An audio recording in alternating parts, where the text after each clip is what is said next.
Lou Grant will not be seen tonight so that we may bring you this special presentation.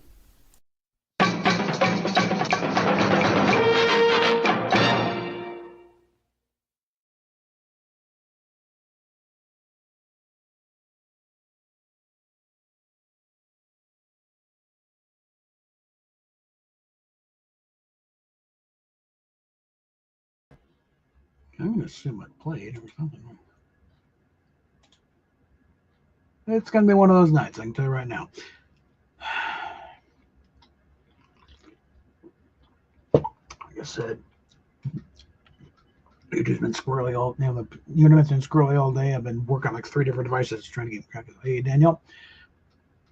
So we're going to see just what actually happens.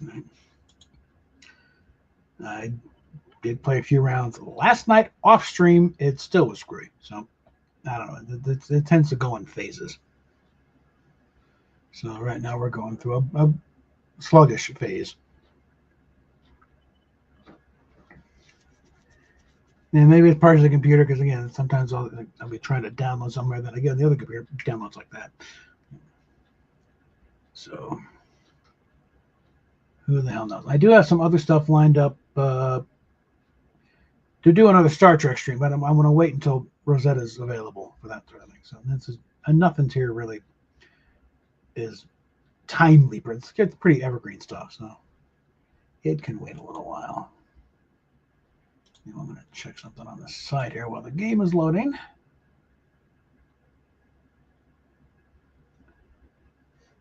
Won't be a big deal. They'll tell us, yep, nothing's changed there. Okay.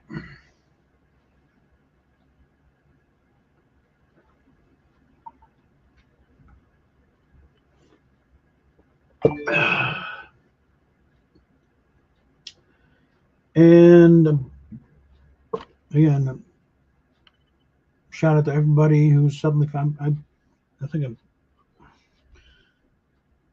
a while back, one Twitter guy started, put, hey, we need a phone. This Air Force veteran, he needs, need a phone. Somebody picked up and it's just gone nuts. And I think I picked up like 300 followers in the past 12 hours.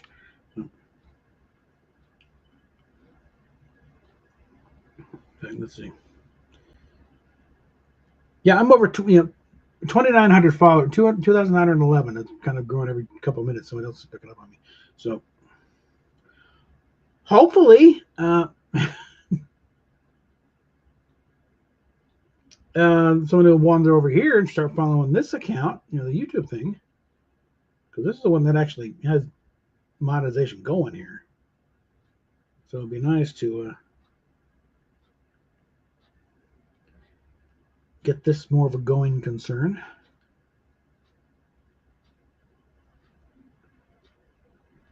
And yeah, he's doing merch. I don't know who's actually buying this merch, because she's gone so whole hog.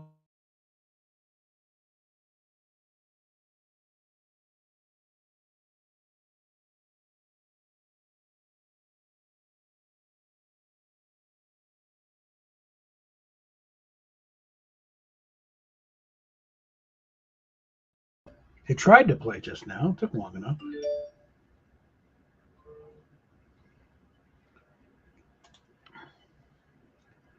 Okay. Well, again, this far into who cares? But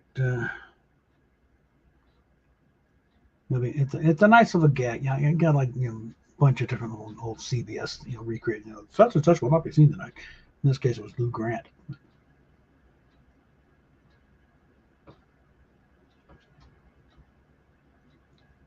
So far, I got a rotation of Lou Grant, W. Carapay in Cincinnati, The White Shadow, Starman Vocal Brand, Amazing Spider-Man, and Shields and Yarnell, and Barnaby Jones is what I started with.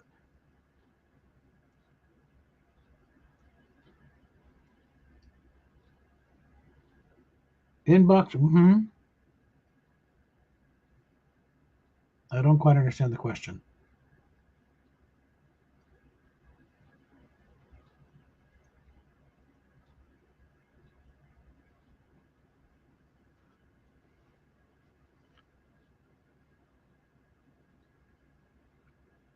But it's nothing else. It's confirmation that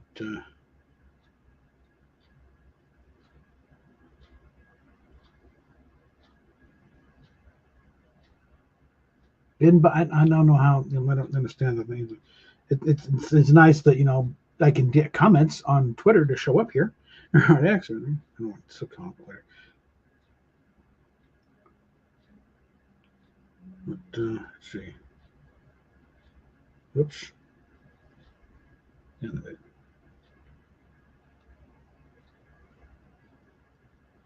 got a follow back if that's what you're asking about. Okay. All right, and this stupid game. I'm going to relaunch here.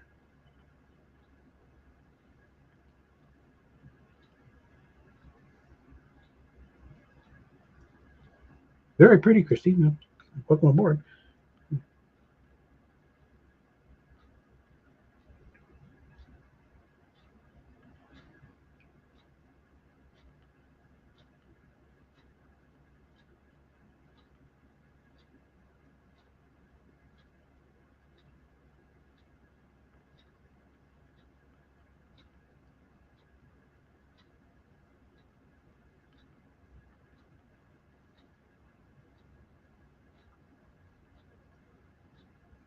Okay, well, let's get that going again.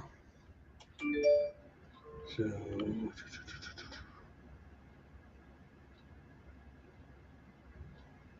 things are just going a little nuts here. Oh, let's bring those testimonies again, and bills in New Hampshire to try and cut off puberty blockers, so those that shouldn't be having them. So,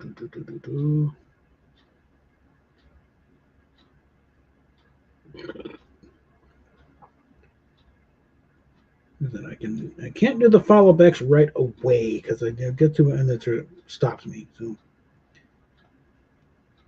I'm gonna stretch it out a bit. But no, now.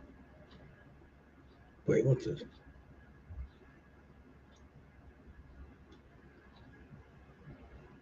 Oh, why not? See what happens. Just did a follow back on one I probably shouldn't have, but okay, whatever. Maybe I can be an influence in this person's life to turn away from them in sinful ways. Exchange it for different sinful ways.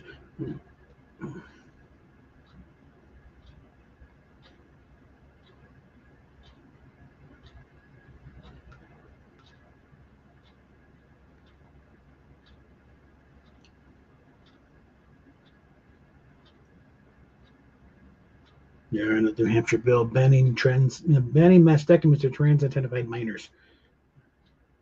So, unless there's a reason, like the poor kid has advanced breast cancer, there's no reason to be chopping off anybody's tits of that. Same thing with puberty blockers. You don't block puberty; you deal with it. You live through it, just like the rest of us have. Okay.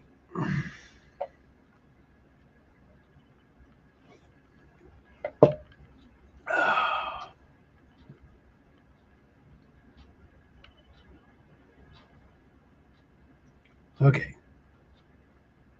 Once the game finally gets on here, I think just go ahead.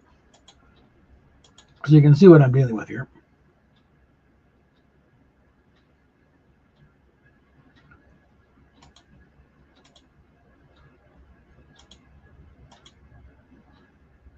And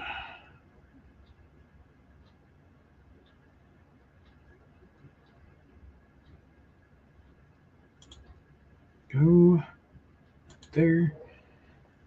And let's see when I should get connected.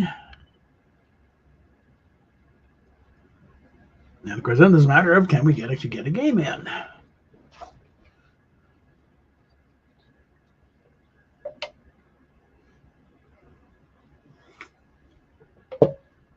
Oh. one thing I'm definitely doing when I get paid, I'm hitting the chiropractor.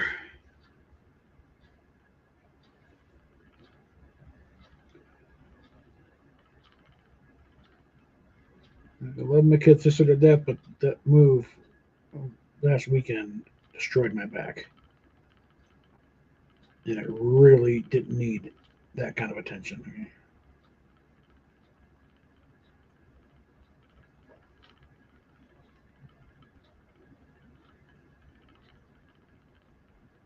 Okay, actually connecting.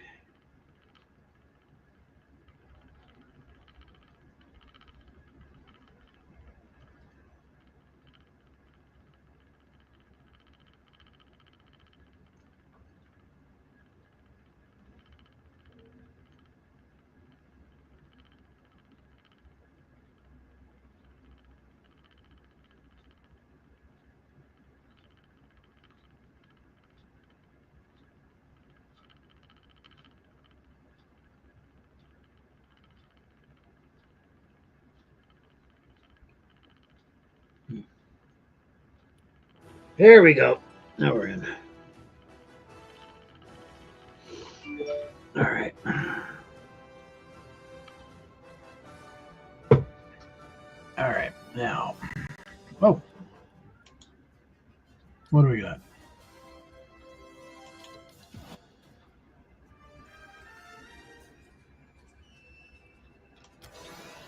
Do Valentina first.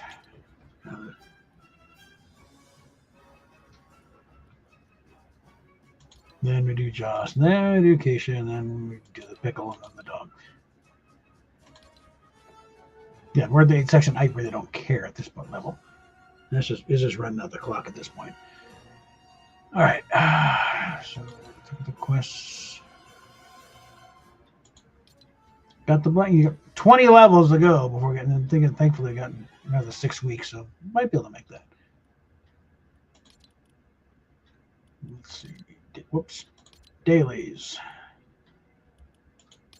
Oh, that's not happening. Firelight bullets and collect ammo game. All right. Let's see what happens.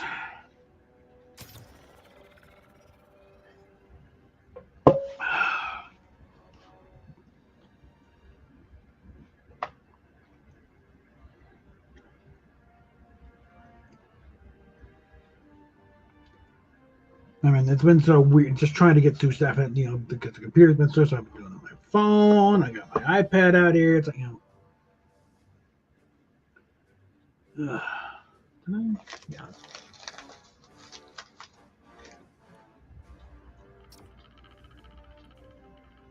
One thing I found out: these earbuds for the iPhone don't work in the iPad.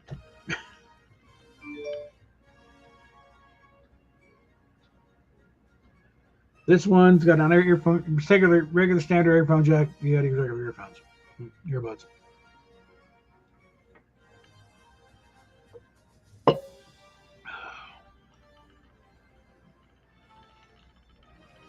Somewhere.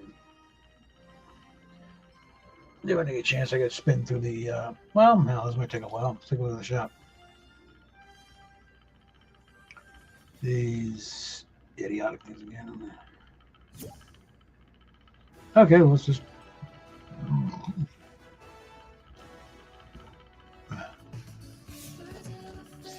No, I don't think so. Yeah, I don't think so. So, NBA playoffs? Yeah, okay. The Mustang. LBGTM. Yeah, get this in all black, and you got Steve McQueen's Mustang from Bullet, basically. Yeah, you got the turtles, enemies, and stuff. And Casey Jones. Okay, so I'll just get the bundle. I mean, it's only 300 more, and everything else is going to be, so yeah. This is probably the best bargain you got here. Even look at the little Lego Casey Jones. And hockey stick bigger, the back plane, yeah. And this one, yeah.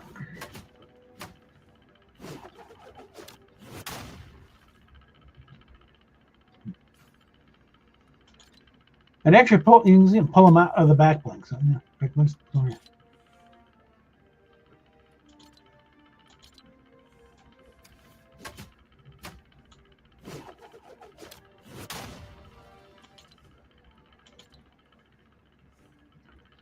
And this kind of Frankenstrat thing. It's like, what the hell? This almost looks as beat up and battered as the Fender acoustic I pulled out of the trash. Yeah. Although this one looks like it might actually play. Mm-hmm. Is there anything doing there? But the belt and the head is a hockey stick. It's like I showed the thing what kind of sound that. And of course got the turtle man. And let's see what we got. D4. Yeah, I guess the David Walker bundle.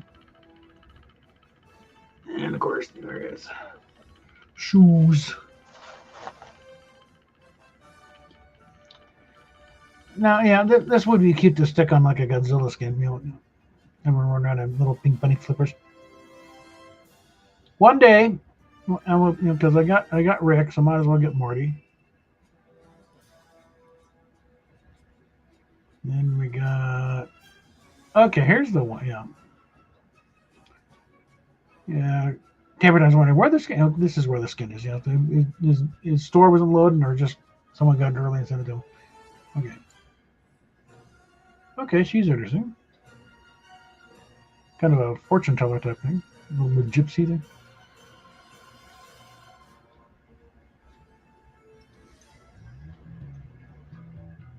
Yeah.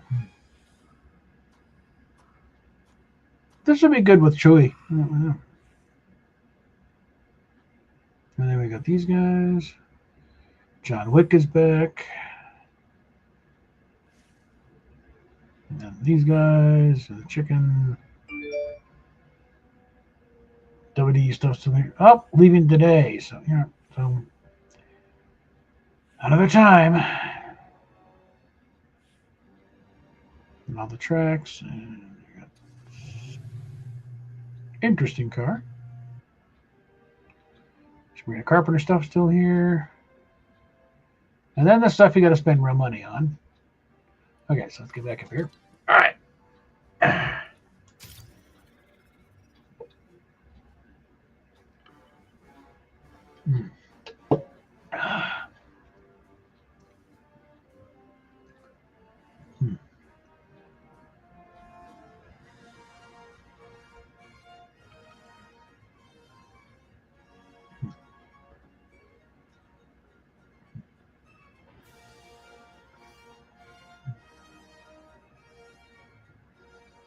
All right, we can get into a game.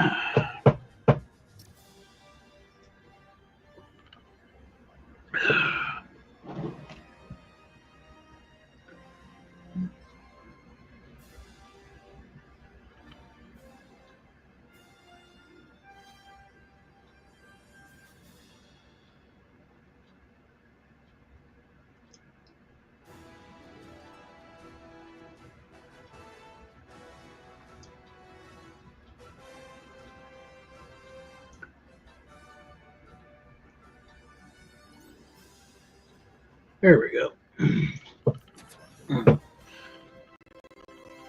Now again, this will not be a demonstration of my spectacular skills necessarily. I mean, I'm okay, but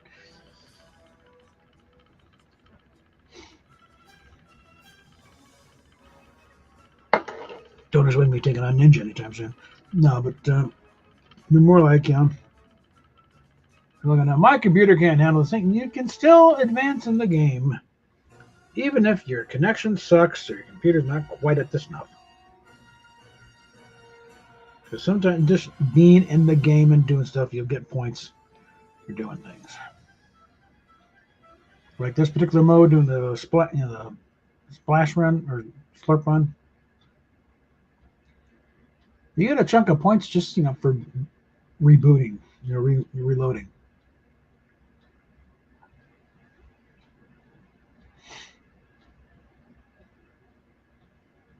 So yes, you get quite a few points just for dying.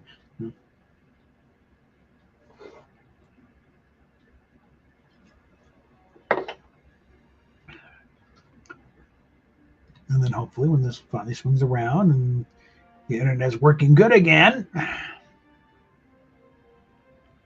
I'm able to do a game and actually, do something a little dazzling. And don't worry about why is it looking so choppy. It's looking choppy on my end too, so don't worry. Feel bad. All right. Yeah, whoops. Okay. All right, we haven't checked out Loot Island yet.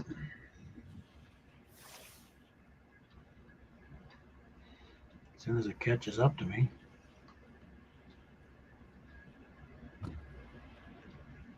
There we go.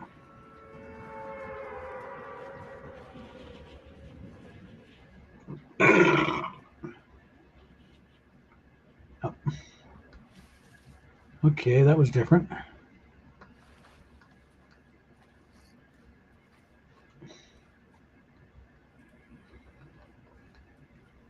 Okay, it's glitching, and there we go. There we go.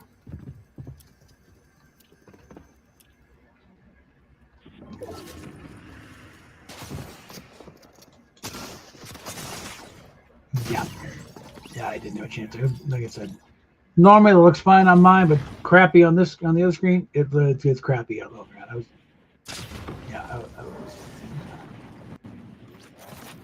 there we go. Now everything's loaded up.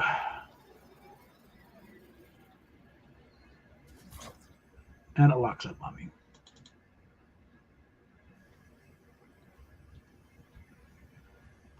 Okay. Wait for it to unlock.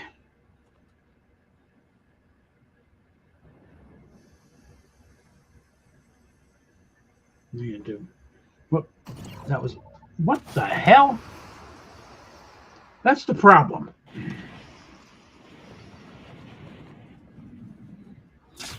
Jesus Christ! What the hell just happened? All right.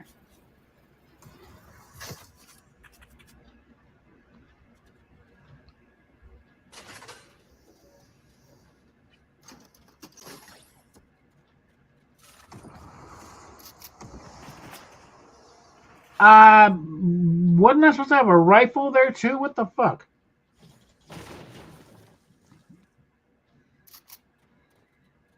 Damn thing took my rifle.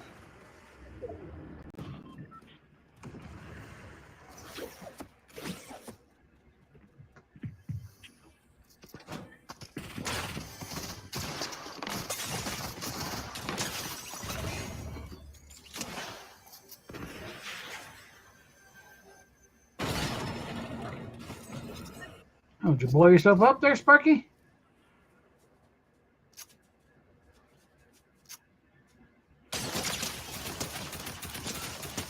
All right. Let's try that again. That was a little beyond just me. That was glitching all over the damn place.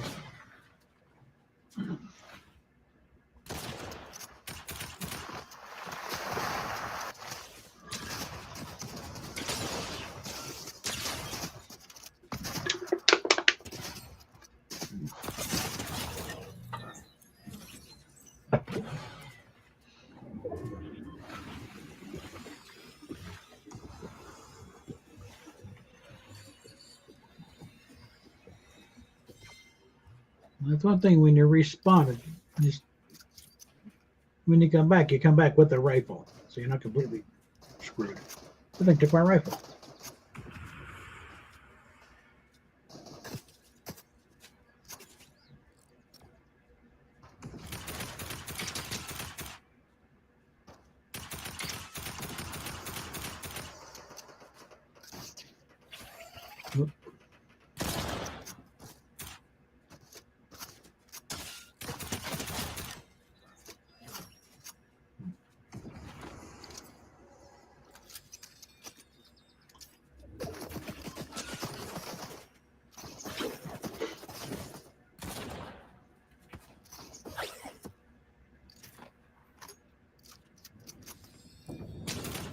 Okay, this guy's good.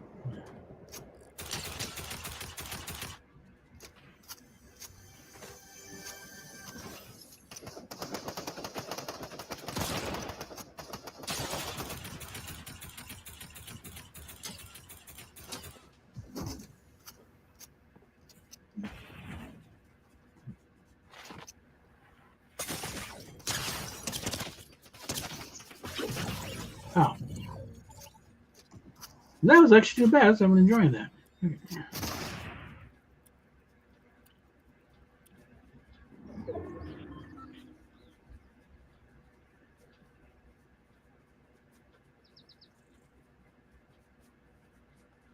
Okay, actually, no. Tell you what, let's just.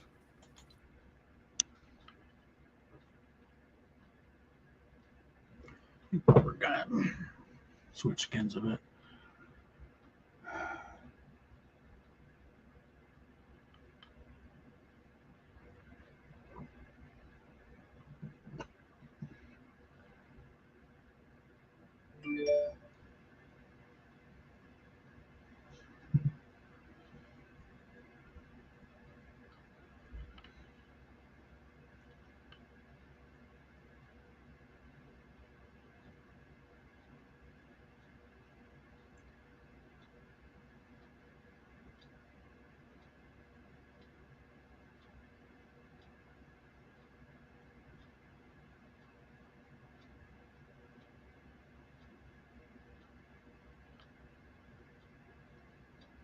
This is taking just about as long.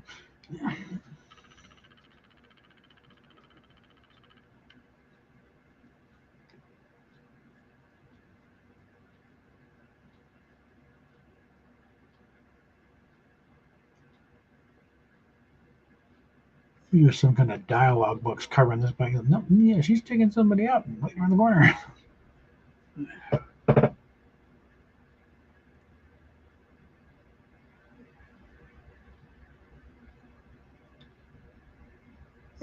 Yeah.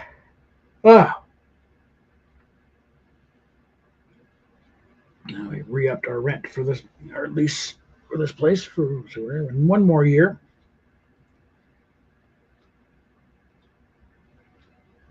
Take care of that.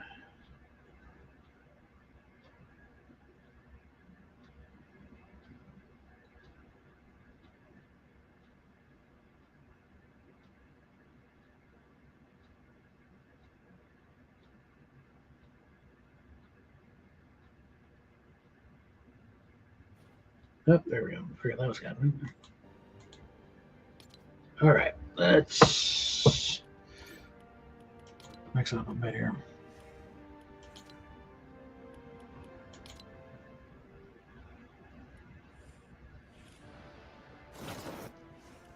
All right.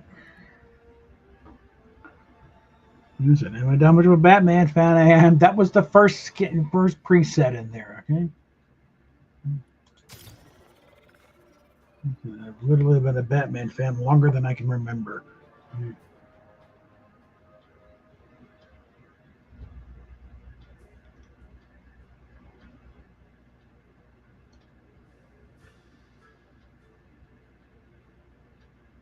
Oh.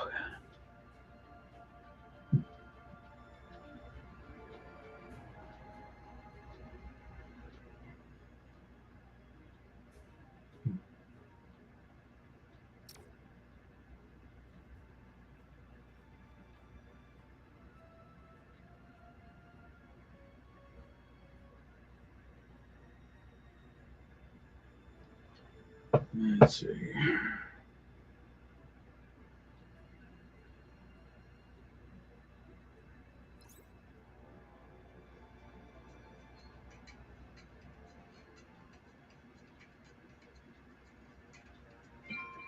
Just to give a quick something here with the game.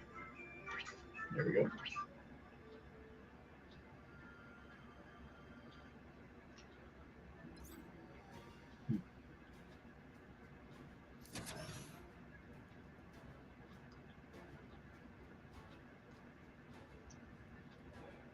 Let's finally unplug this. All right.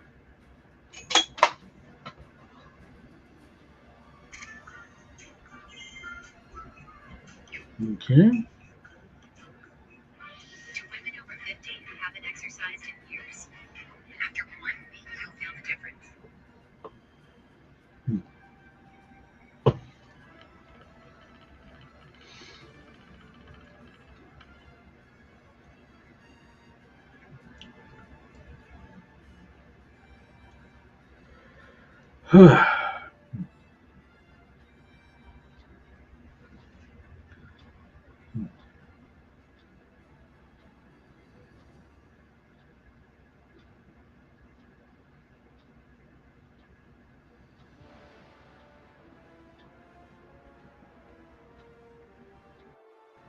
Okay.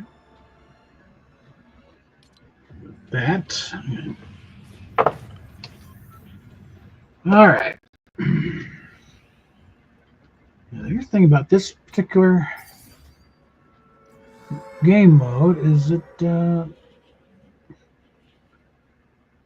up in times is not the same. Not the same map you played last time.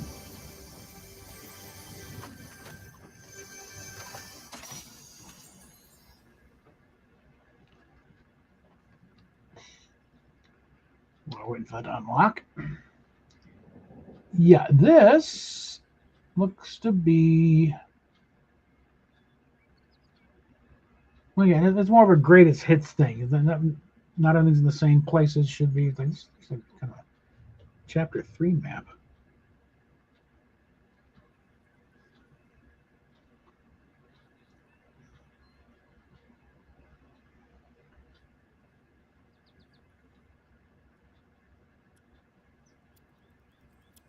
There's one of them's got tilted towers and something, and steamy stacks and something like that. It kind of keeps you on your toes. Yeah. There we go.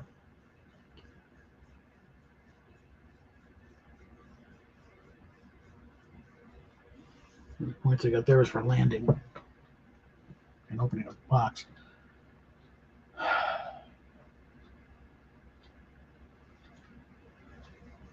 And the way it's going, I don't think it'd be doing it better if it was off stream, so I might as well put it on stream and monetize it. Yeah.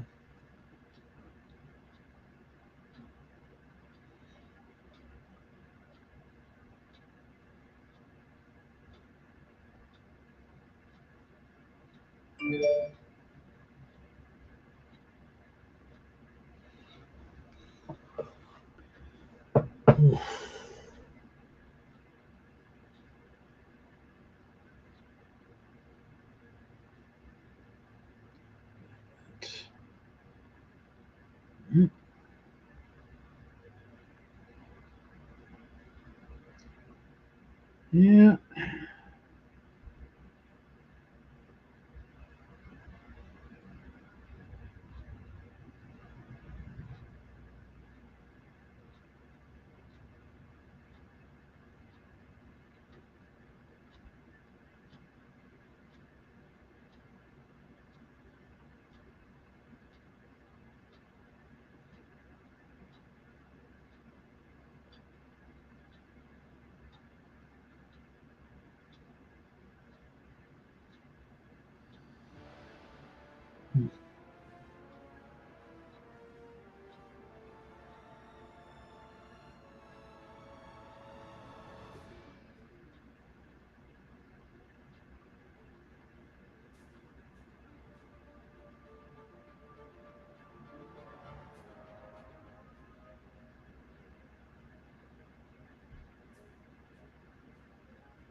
Oh, and 2 doctors in Texas are having their license yanked. It's KHOW, so that'd be Houston. 2 doctors, Mary Lau and M. Brett Cooper, will no longer practice medicine on patients after being sued by Texas AG Ken Paxton. We're going to see gender-affirming providers held accountable for the harm they've done to young people. Justice is coming, kids. Make sure you're on the right side of it, because it won't be very discriminate when it comes rolling through. All right. Let's try that again.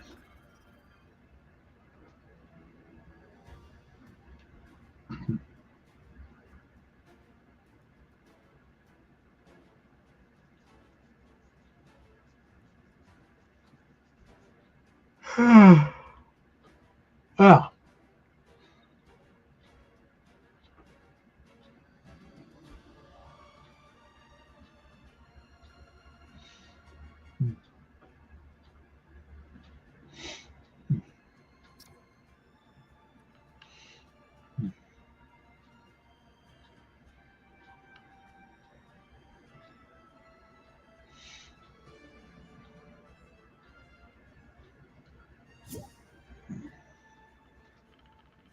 Okay, tell you what, I'm gonna step away for a minute here.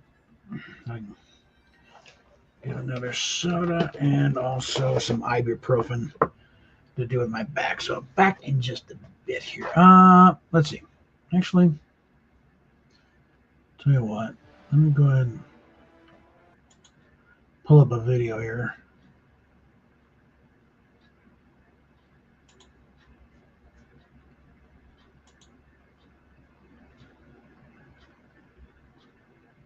Something to advertise the rest of the channel. So it's not just me attempting to play Fortnite.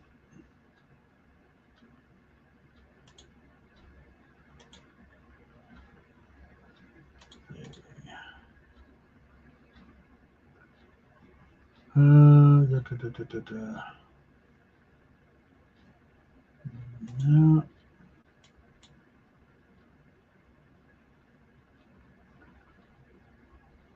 Yeah, where? Let's see.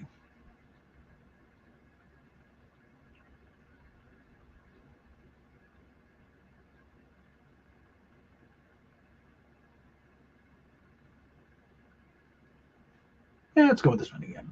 A little fan film history here. So enjoy.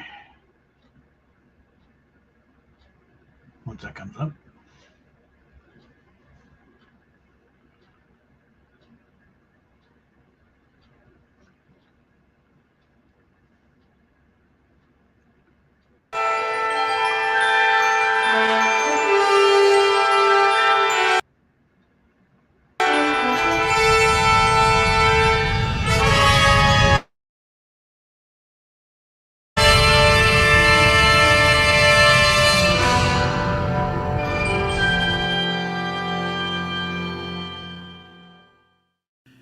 A fan film is exactly what the name implies, a film made by fans of a particular subject.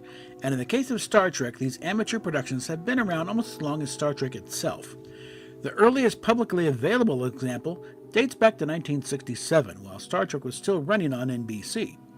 Titled simply Star Trek, it's about what you'd expect of the genre at the time, kids utilizing the family Super 8 camera, makeshift uniforms with hand-drawn insignias, use of the model they got for Christmas, etc.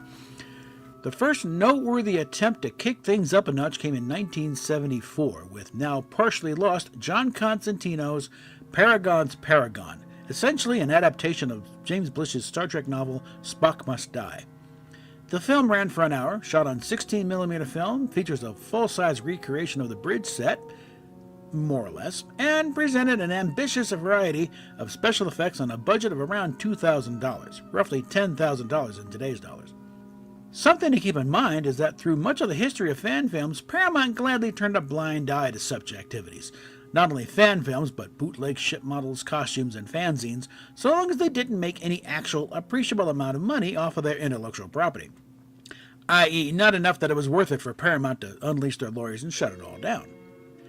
The next major attempt at a semi-pro level fan film came in 1985 with Yorktown, A Time to Heal, with the key selling points being the inclusion of George Takei as Sulu and James Shigeta as Admiral Nogura, the admiral who gave Kirk back command of the Enterprise in Star Trek The Motion Picture. This project even got a write-up in Starlog magazine at the time. Unfortunately, production was abandoned before completion and lay dormant for nearly 20 years when work resumed in 2010. In April 2022, the longest gap in production history ended, and Yorktown: A Time to Heal finally hit YouTube to mostly positive response. December of 2002 saw the debut of Starship Exeter, featuring the adventures of a decontaminated and recrewed USS Exeter, last seen in the infamous original series episode The Omega Glory, with her crew reduced to white crystals. Under the command of Captain John Quincy Garrivick, cousin to Ensign Garrivick on the Enterprise and nephew of the late Captain Garrivick of the Farragut, both referenced in the original series episode Obsession, we meet a fairly diverse and interesting group of characters, and the first fan film production to present us with accurate recreations of the original sets. Uniforms and hand props are one thing, but building full-size sets is a whole nother level of commitment. Even most productions nowadays tend to go for the cheaper option of green screens and CGI recreations. The debut episode, The Savage Empire, showed great promise, claymation monster notwithstanding, and a fan following started to take shape. Unfortunately, the second episode, The Tresarian Intersection, ran into the common enemy of most fan films, specifically real life.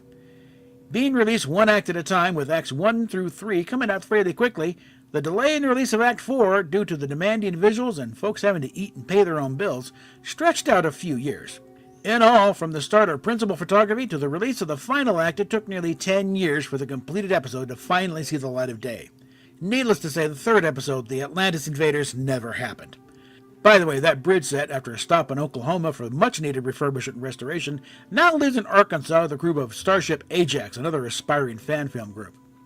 This series took the approach many fan films take, depicting other ships and officers in the Star Trek universe, away from the Enterprise, allowing the writers and actors to follow their own paths and not run afoul of the established canon. After all, it'd take some serious balls to actually take on the roles of Kirk, Spock, and the rest, right? Well, in 2004, James Cawley decided to grab onto that third rail of fan films and produce Star Trek New Voyages, with Cawley himself taking on the role of Captain Kirk. A former underling of Star Trek costume designer William Ware Tice, Cawley has made most of his money primarily as one of the world's most acclaimed Elvis impersonators, hence the jet black king of rock and roll pompadour. I like to think of this as an alternate timeline where Hawaii Five-0 didn't take off, Jack Lord had a slight change of heart regarding Star Trek, Shatner left after the third season, and Kirk is recast Darren Stevens style, with Jack Lord donning the command tunic for considerably less than the 50% ownership he asked for the first time he was asked back in 1964. As is the standard with any such production where cast and crew largely consist of highly enthusiastic amateurs, the first offerings are a little rough, with slightly dodgy camera work, rough audio mixes, and frankly flat amateurish lighting. Thankfully, these issues were quickly resolved with subsequent episodes, although the second episode, In Harm's Way, became a touchstone for how not to depict the Enterprise. Whenever you hear complaints about the Enterprise being zipped around like a colonial viper, this is where that happened. In 2008, the production changed its name to Star Trek Phase 2, a clear nod to the planned Star Trek revival TV series that was shelved in favor of Star Trek The Motion Picture, itself an adaptation of what would have been the pilot episode for Phase 2. This wasn't just a clever rebranding, however. The intent was to produce some of those unproduced Phase 2 scripts. This only got as far as The Child, a script that had already been adapted for the Next Generation's second season to get around to writer's strike at the time, and Katoomba, a John Meredith Lucas story about the Klingons that required some serious reworking to bring it in line with Klingon society as we knew it by the time of Enterprise, and featuring future Captain Kirk Vic Mignogna as a villainous Klingon. It was while developing a Norman Spinrad script, He Walked Among Us, a script initially pitched for the original series as a vehicle from Milton Berle, believe it or not, that the friendly folks at CBS chimed in to remind Cawley that they still own those scripts and would really prefer that nobody else produce them. This was around the time of the J.J. Abrams Star Trek movies, and CBS, or at least Bad Robot, developed a serious case of territoriality, putting the kibosh on that idea. Remember, this was the same period when Bad Robot tried to tell CBS to stop merchandising anything connected to the original series, prompting CBS to instruct J.J. Abrams to do something anatomically impossible to himself. This also marked an end to Cawley's turn as Captain Kirk, citing both scheduling issues and weariness of the blowback from Star Trek fans who weren't very charitable to his portrayal of Captain Kirk, prompting him to pull back a bit to focus on producing the show, and bringing in actor Brian Gross to take over the role of Kirk for the last of the production's 10 episodes. Cawley's last official on-screen appearance in the series was as a demented mental patient who thought he was Elvis, in the adaptation of Shirley Miyuski's much-beloved fanfic Mind Sifter, Although there is his turn as Kirk in the unfinished episode Origins, an adaptation of David Gerrold's original series pitch The Protracted Man, which also gave us a look at things to come with return appearance of Vic Mignogna, this time as Jim Kirk's father, Commander George Kirk. Although Starship Exeter initially kicked off the current state of fan films with faithful recreations of sets and higher quality visual effects, most folks looked at New Voyages as when Star Trek fan films kicked into high gear, partially because Cawley did grab that third rail of taking on the role of Kirk, garnering a lot of attention both pro and con, and the fact that this production had the active participation of actual Star Trek veterans both in front of and behind the camera, most notably George Takei, Grace Lee Whitney, and Walter Koenig, reprising their old roles of Sulu, Rand, and Chekhov, even giving William Wyndham a chance to give Commodore Decker a happy ending, but scripts from D.C. Fontana, Mark Zicree, and David Gerrold, who finally got to produce a version of his rejected next-gen AIDS allegory script, Blood and Fire. Gerrold would later take over showrunner duties on Phase 2 until they shut down in 2016. More on that later. It was during this period that more fan groups were inspired by New Voyages and Exeter to build their own sets or arrange to borrow sets from other groups, and the Star Trek fan films entered something of a golden age. Which brings us to the high watermark of this cultural and creative process, Star Trek Continues.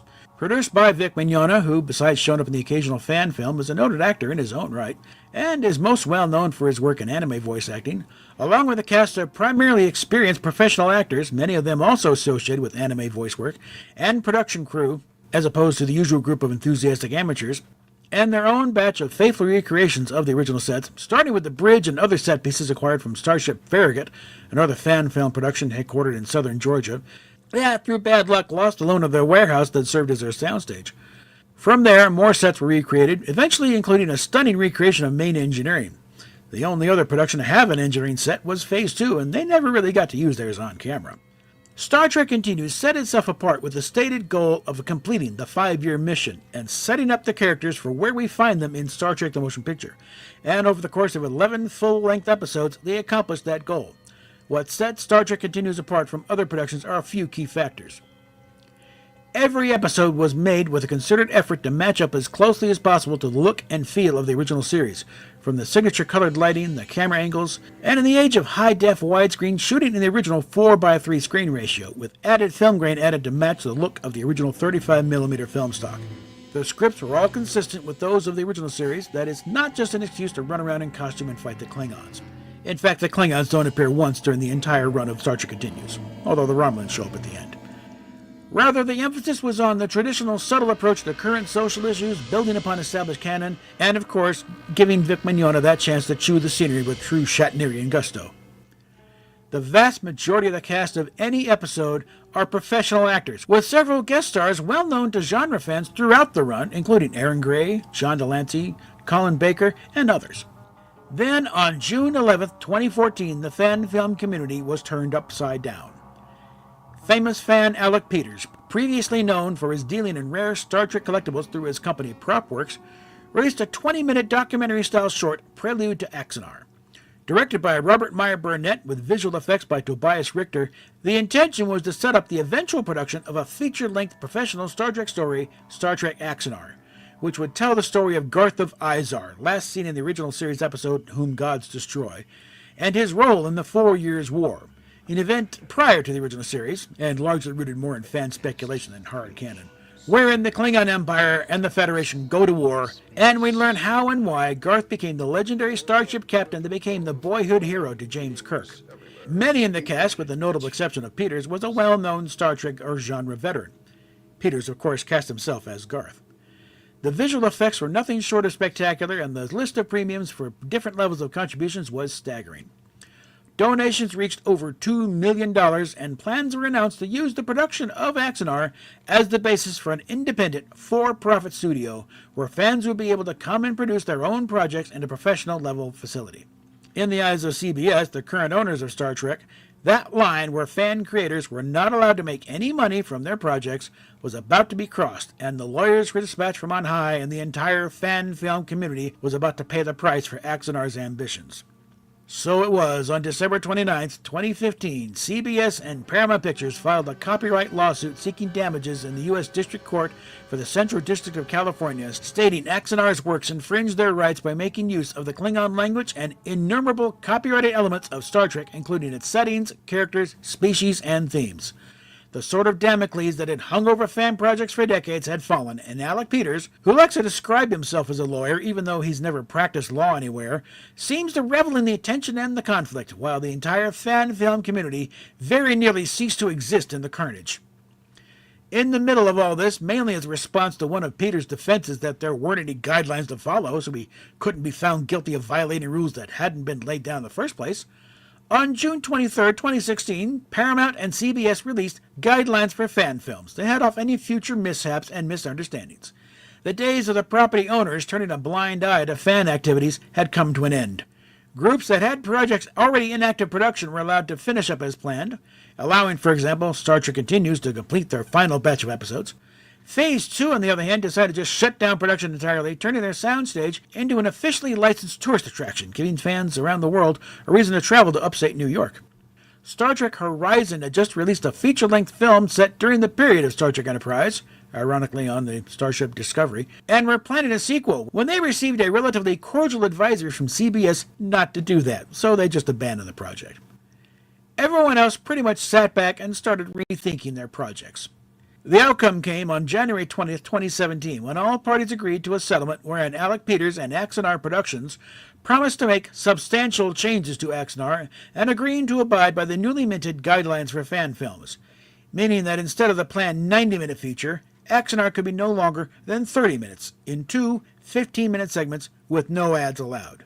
So on March 31st, 2024, after $2 million in contributions, over 9 years of delays, numerous lawsuits filed by Peters against former production associates and critics, copyright claims to material he doesn't really own in the first place, and while still owing CBS over $300,000 plus interest over the lawsuit settlement, their much-heralded short film, The Icarus Maneuver, was released, utilizing an extensive visual sequence directed and designed by Rob Burnett and Tobias Richter way back in 2015, a sequence Peter claimed he never got and had been stolen by Burnett, and the video was promptly taken down on orders from CBS for violation of the settlement agreement. What we'll get next from the Axanar side of the fan film quadrant is difficult to say, but it appears CBS is about to have the final say. Elsewhere in the fan film community, things are going on swimmingly, as creators adapt to the guidelines and learn where they can stretch them a bit and where they need to back off.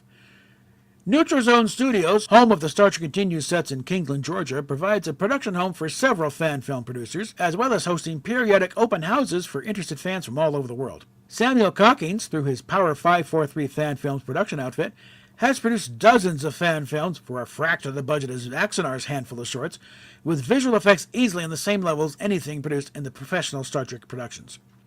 With nearly everyone having a high-definition camera on their phone, and video editing and CGI software available for every income, many of the obstacles in producing high-quality fan film productions have been removed, bringing everyone down to one basic starting point. Do you have a story worth telling? And do you know how to tell it? Everything else is just details. So, what's your story?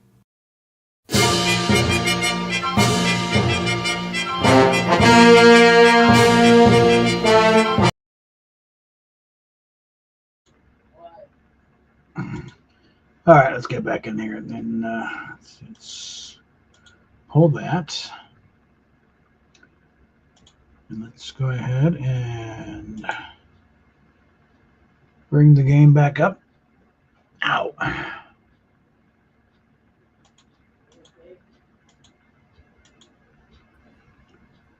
All right, there's where partially waiting for the ibuprofen to kick in, but let's see. All right. Let's see if it, yeah. Let's go ahead and jump on in here.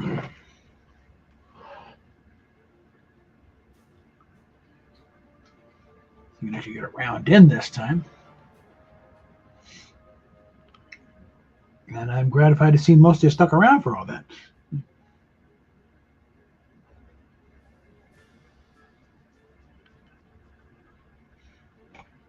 Yeah, ideally, it's supposed to be sort of a, pop culture commentary thing with emphasis on Star Trek. But again, I got 3 columns to comment on, but I'm going to hold off until I get Rosetta in here to join in on that, because it's a little dull if I'm just monologuing. Looks much better if there's a bit of a panel going on.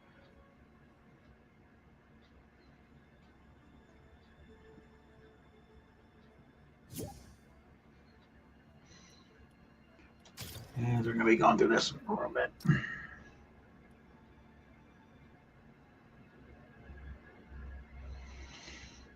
And like the curl down below says, I mean, super chats are there and links in the description. You got to be on the YouTube side to do the super chats, but in the description also it's on the YouTube side. So that's why the emphasis is on YouTube.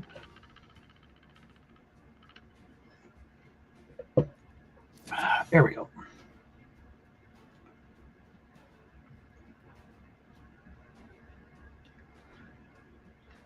At this point, it's like getting the YouTube channel up and providing on a regular basis. It's kind of my retirement plan.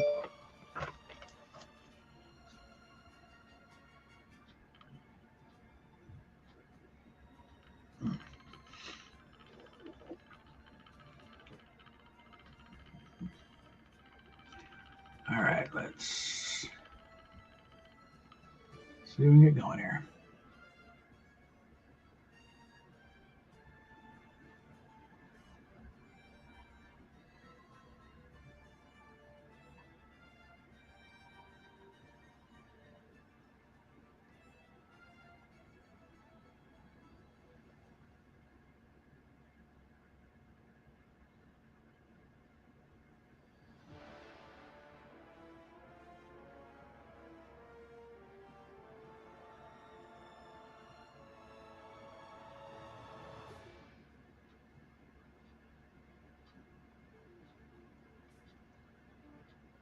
Okay.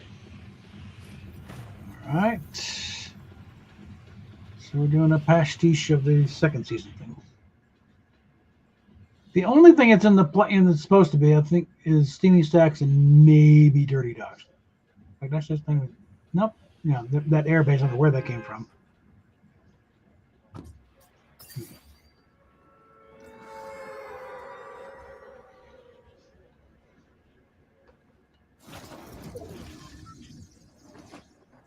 First, being an old radio guy, I prefer to start at the radio station here.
I've been jumped from behind enough times. I do not feel guilty by that at all.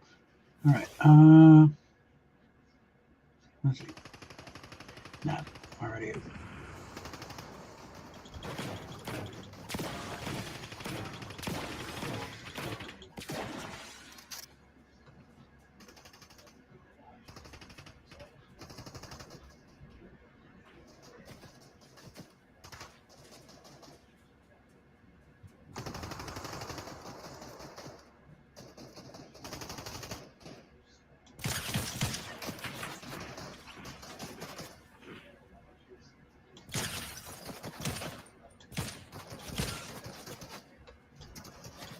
Shit.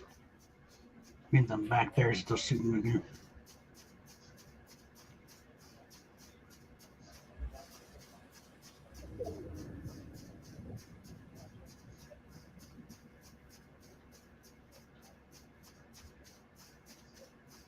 I am probably dead at this point.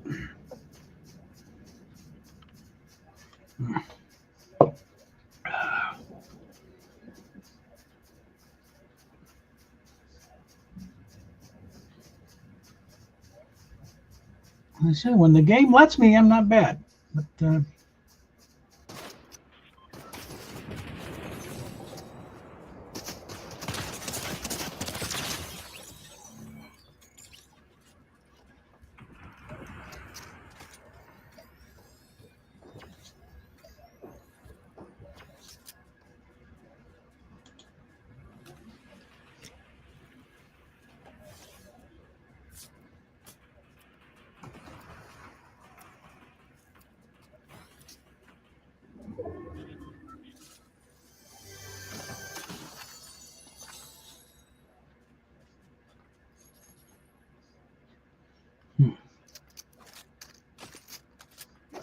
There we go. Now we're a little better set up. Actually, I'd better.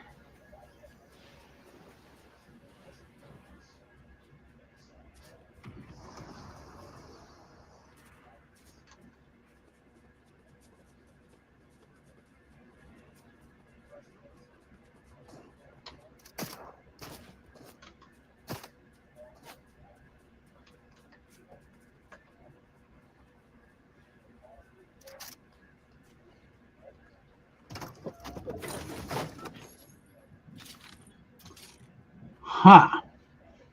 Slightly disappointing.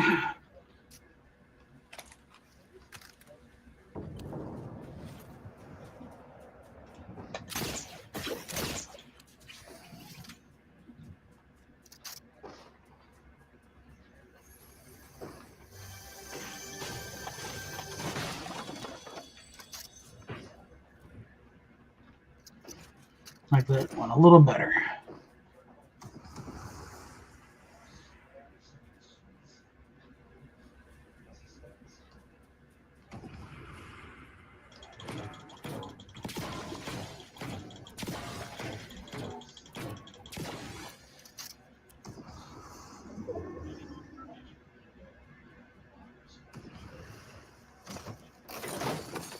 Somehow I have survived.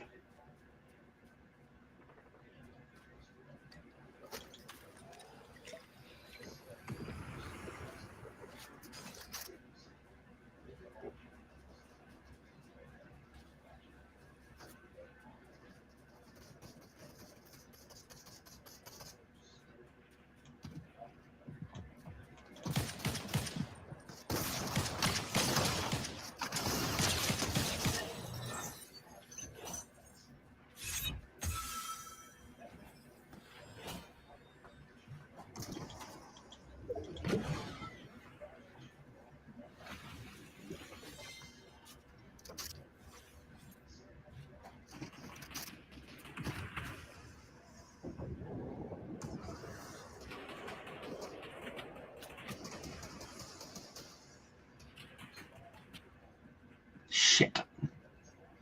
Right at their own damn time. So I'm probably still in there.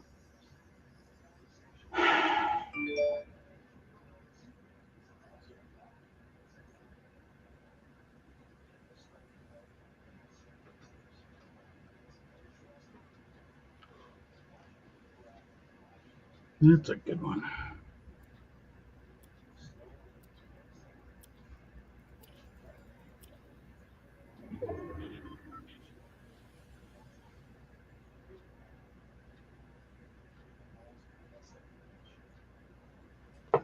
All right.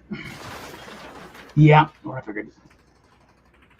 Okay, so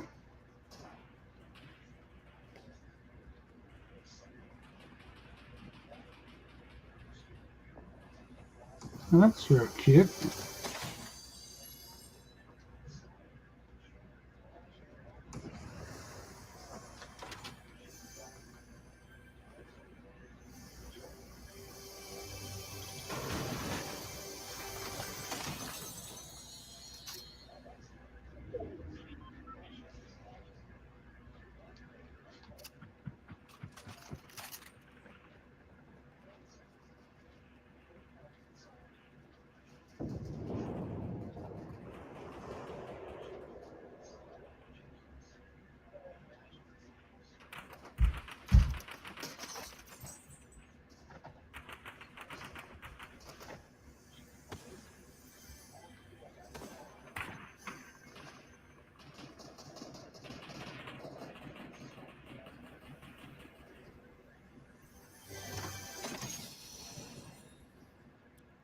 So even if you don't need anything, sir, can't pick or fill up an ammo.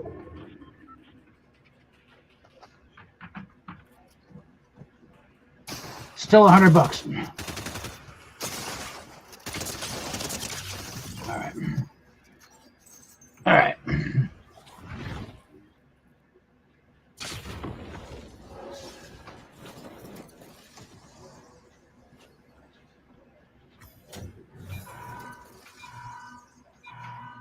Right to get something there because I was about to.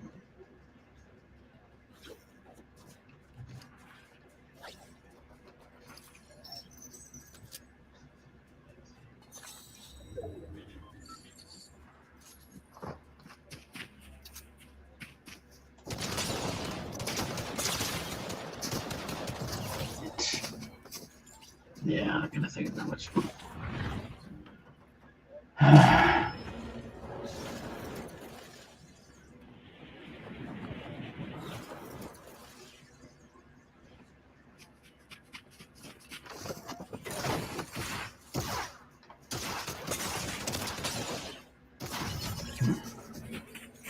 All right.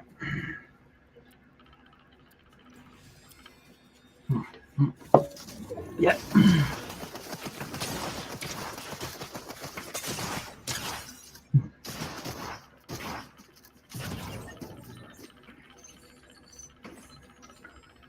I consider myself avenged. Okay.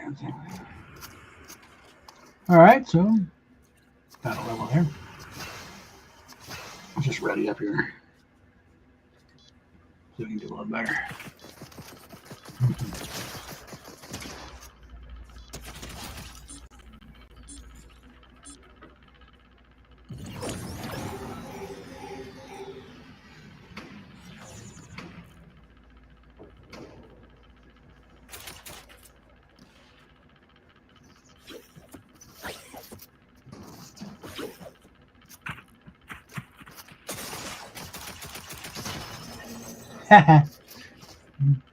No wise ass.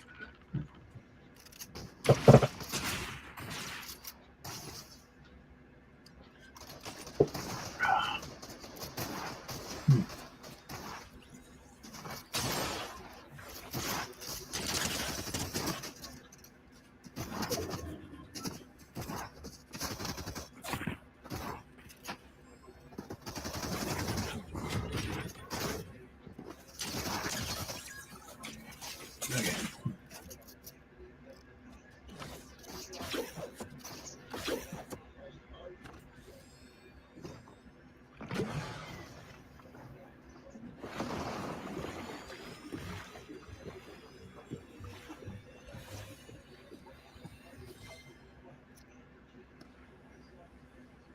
One way to do it, I guess.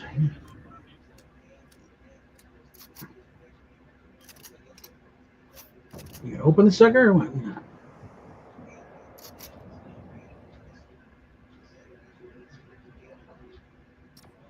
Just gonna use it to.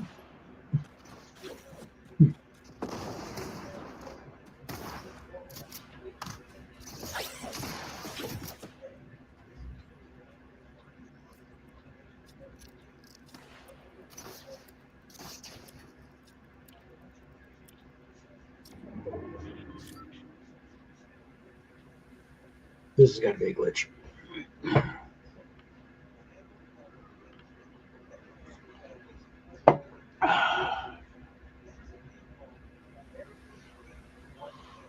Yes.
Okay.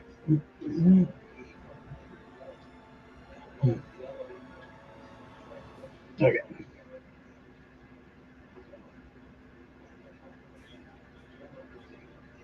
Okay.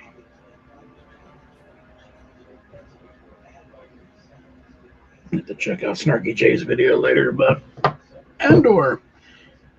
I understand they did a little something that, let's just say, would not be considered family friendly.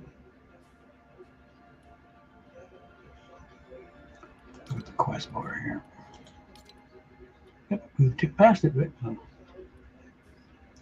we're not going to get 20 levels tonight. I know that right off the bat. So that's why I just see what we can do here. Right, legendary better. Let's see about that. All right.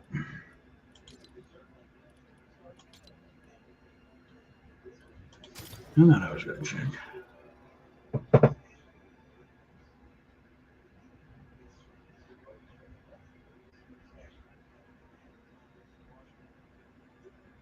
Yep, and he's still going out.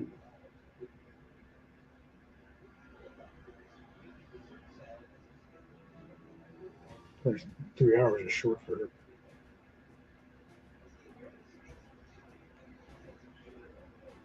So it'll be interesting to see what happens when this whole trans thing implodes. And again, not if, when. It will. It can't sustain. It's complete, lunacy.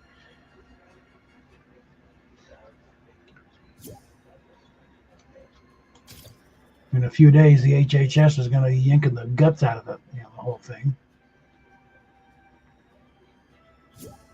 A lot of therapists are going to look very stupid. And they're going to get sued. And the federal government's going to make that easy. So, like I said, 2 doctors in Houston have already had their licenses yanked for doing this crap.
Now I'll save the anti-trans rants for later. But I might just do a dedicated video on that just for a second. It's because I've gotten kind of in front of Buck Angel and a few others. It's like, and it's like, there are, again, I hate to say it, but there are legitimate trans people out there, but they're very few, and they're very upfront with the fact they've got a mental disorder. It's not being born in the wrong body. They don't have a different sex brain. They know, like Marcus and Buck are both, they are biological females, and this is what they have to do to deal with their personal mental issues. No point would ever hear Marcus or Buck say, "I'm a man,"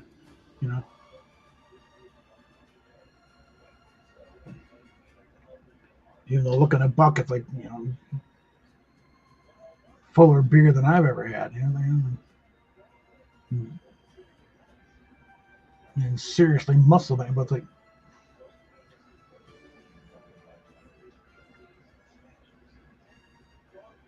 Blair White, it's like, that dealing with, what this ultra far right, there's nothing is trans. Never has any of those people that she's dealt with called her a he, and I just did myself. Called it's a subconscious thing. If what you're presented with looks like a he, you say he. Like a Buck, I'd look like an idiot trying to call Buck Angel she. Same thing with Marcus D. Marcus, with the scruffy little beard, looks like, it's like, yeah, mid-20s, but it's like little bitty peach fuzz beard, and it looks like, like 15-year-old just getting into puberty and things are kicking in, hasn't started shaving yet. But it still might be inclined. Oh, geez, that didn't quite work.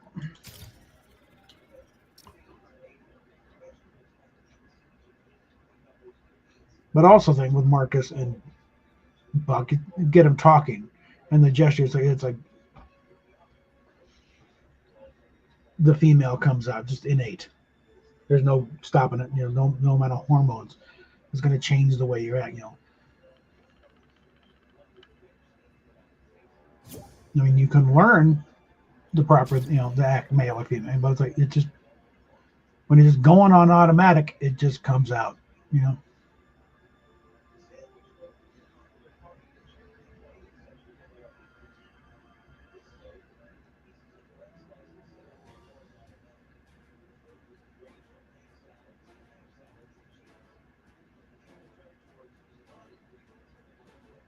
So it's that like yes, it's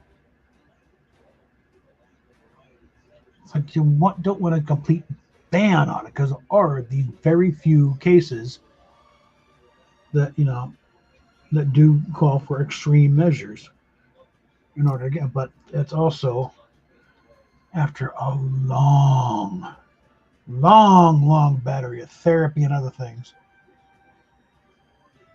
and a clinical diagnosis.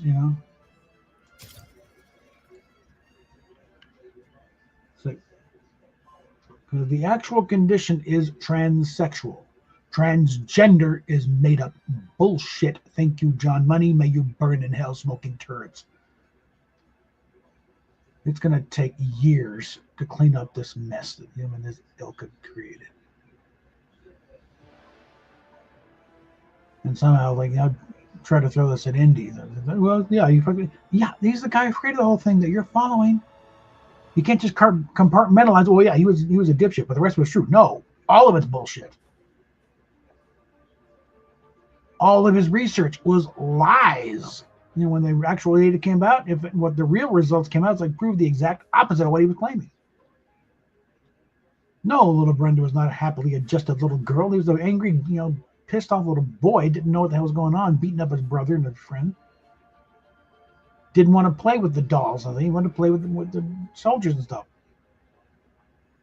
Didn't want to wear the dresses, but insisted on being standing up, despite the fact they'd been castrated at a very young age. And that's a revelation to me. I didn't know that was innate. I thought there was something we were taught somewhere, but no.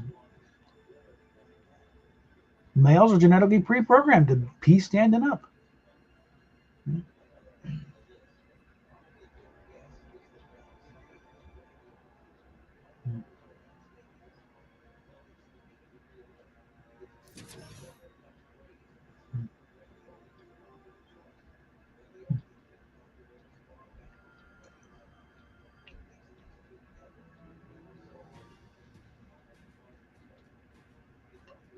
Let's see what all the emphasis on, why are they against trans women? Because they're the threat.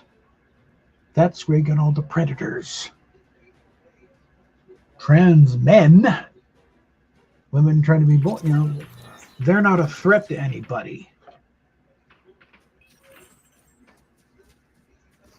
They walk into the men's room, nobody's really going to care. If anything, they're putting themselves in danger. Because that's where men are. So if you're going to, but let's try and get the tilted.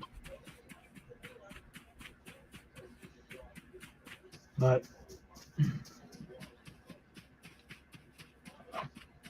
for the most part, when men go to the bathroom, that's all they're going to do is to pee. But a biological male goes into a women's bathroom. I don't care if he's wearing a dress. There's still a possibility he's there for no good reason. I don't care with the tiny minority. The tiny minority is still too many.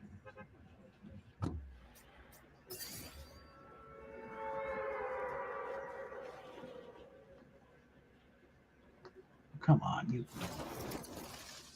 Yeah, it's already cut off. Or not.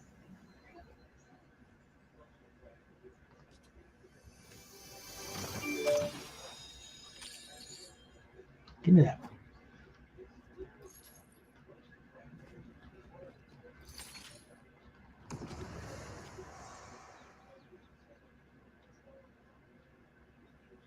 Find something a little bigger here.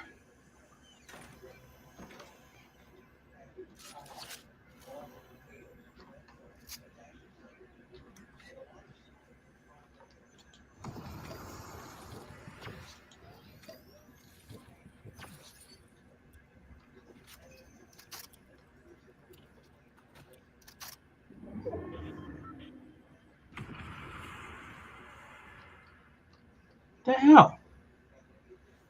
Yeah, I'm locked up. Okay. Try to stay relaxed in the knowledge that nothing much is going to happen. Oh, here we go. Okay. Let's go ahead and do this way. With that number 4.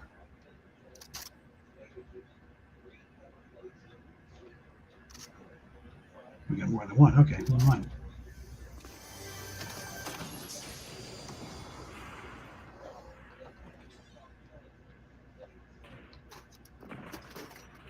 Now we're locked up again. Again, thankfully no one knows I'm here. All right. Oh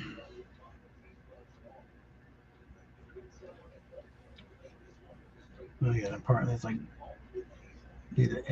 one big thing in this thing of self-diagnosing. You say you're in therapy, you're no position to diagnose a damn thing. So,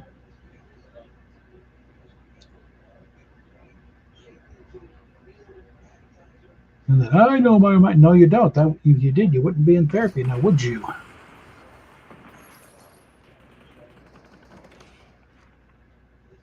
right. Let's go ahead and top up here.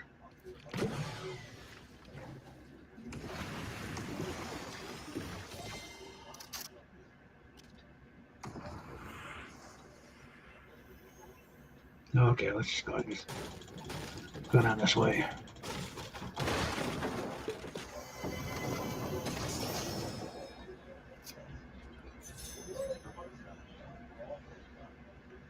All right. No, I want to keep a shotgun. Oh, Jesus.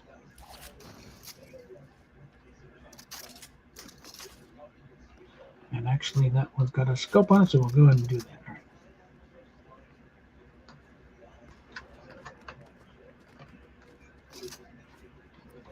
right.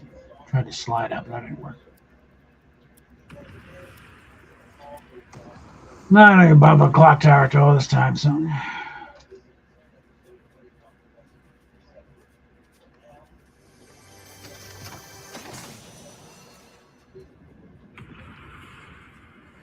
I already got a better one. All right.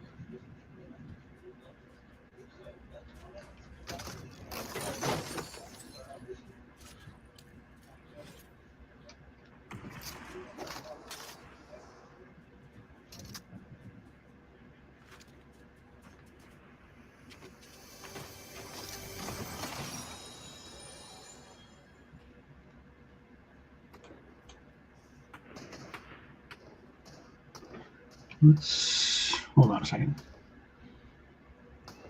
Actually, just about perfectly located here. And it's locked up on me, so I'm not going here anyway.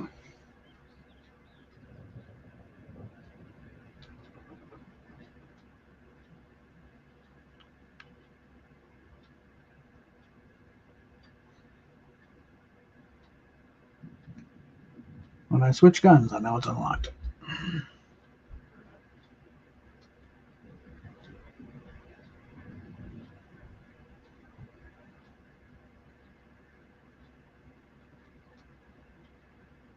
Shield bubble ocean. Porta bunker. Okay. Oh, there's chest over there. Ah, damn it.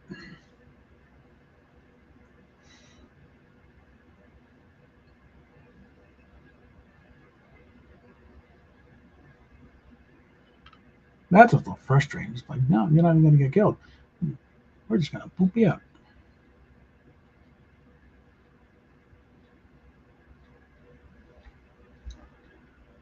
Now, let's see, something Laura Becker.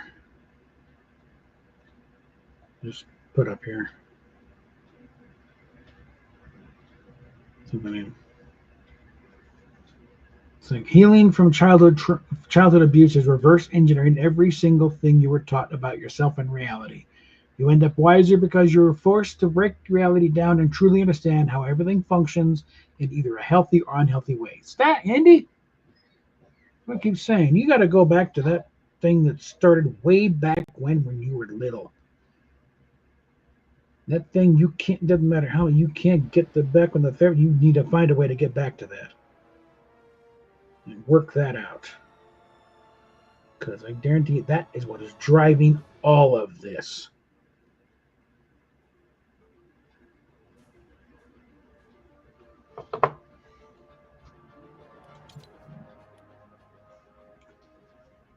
Probably what made you vulnerable to that 18-year-old when you were 14 in the first place. And it just flows down from there.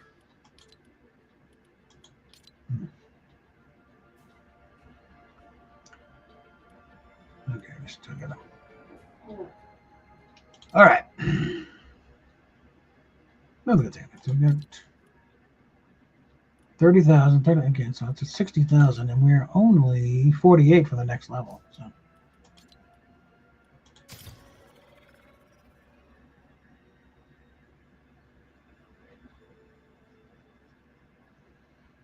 That's the latest thing I've ever come down the pipe is dialectical behavior therapy. It is very intense, and it's like there's no backing out of it. I'm pretty sure you haven't gone through it, what you described.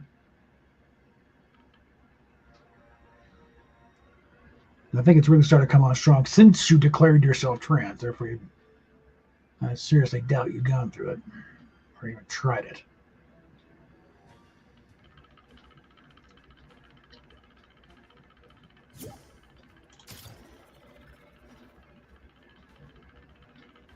Anyway, I don't know. She's already busy with things. She's not hearing me, but once it gets around, hey, he's talking about you. Yeah, she'll have to come back in there because her ego is such she has to hear what I'm saying about her.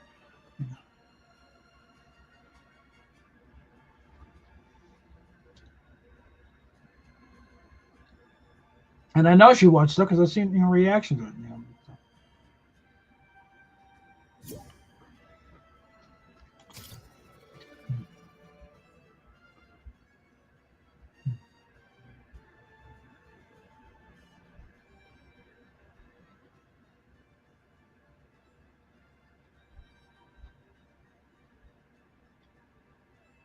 That's one of the reasons why she started doing those ticketed streams on Fansly, because I can't show up and watch without showing myself.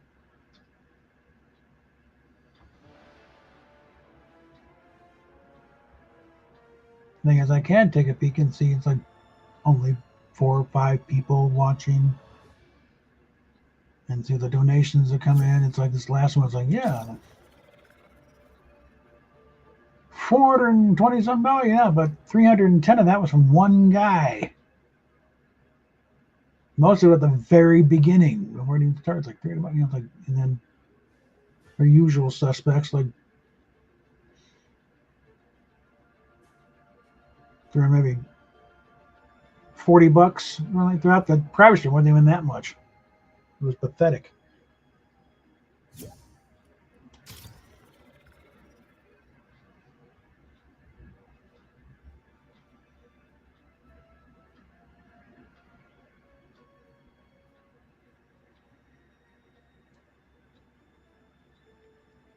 Especially compared to the normally wide open streams, so she's pulling over $1,000, $1,200 was a Monday stream.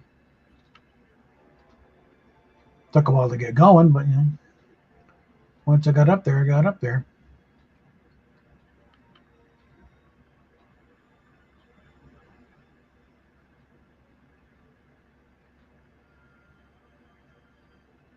the hints I've seen about what's going to come out of that thing. It's like everything is fucking trans. Nobody gives a shit about this fucking trans. The tide is turning rather sharply.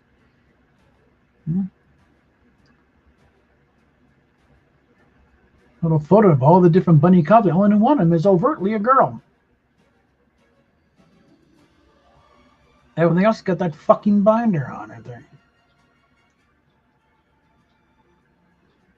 And I hope that you have gotten one that's not too tight on there, because the way you're doing it's like you're gonna be damaging yourself.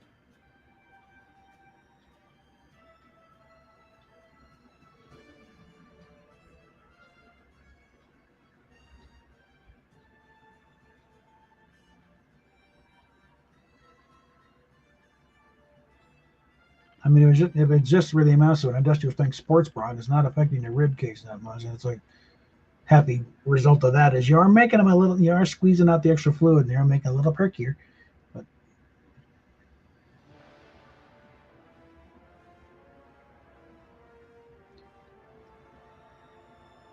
it's like got news for you, Indy. You're not a D cup.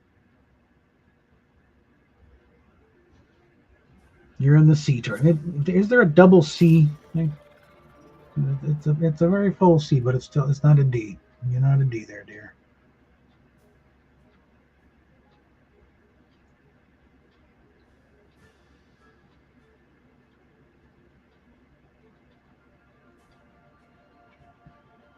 I think it would have been nice if you'd gone to that Nets bras and in LA, they would have told you, no, you're not a D. This is what you actually, because they would have told you exactly what you actually are, because that's what the store does.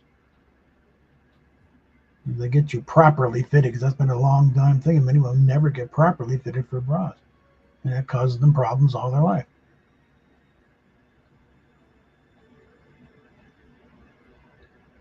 Like, I should actually send Rosetta if they see if they got something she might like.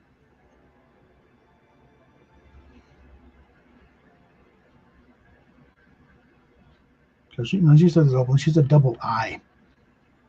Like, I didn't know, the only time I've seen letters go on that big, I thought, just in joking thing, where they got these Dixie Dynamo thing with like gigantic, I can see the air bubbles. That's fucking fake. But,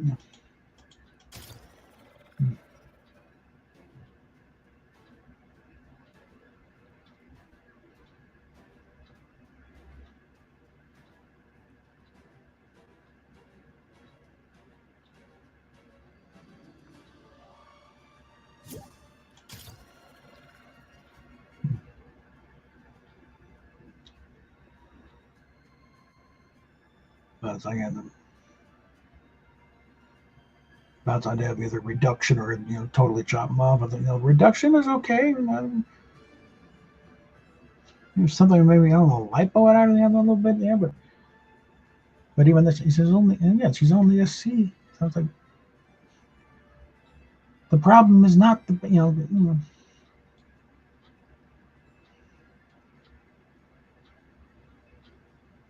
problem with that is you're wearing the wrong size.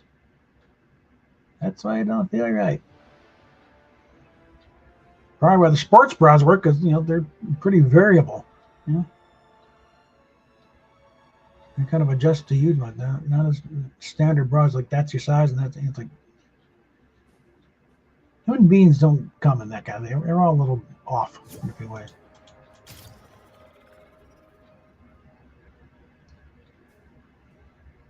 So most clothing sizes are, men and women, it's a close enough type of thing.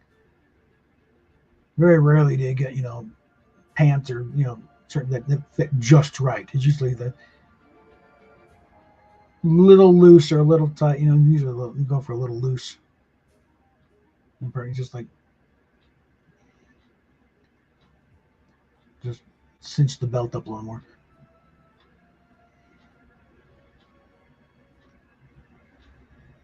So I like the belts I got were just, just kind of tension. Because there's no hole for the belt. It's like there's no holes unless it's just cinch it up.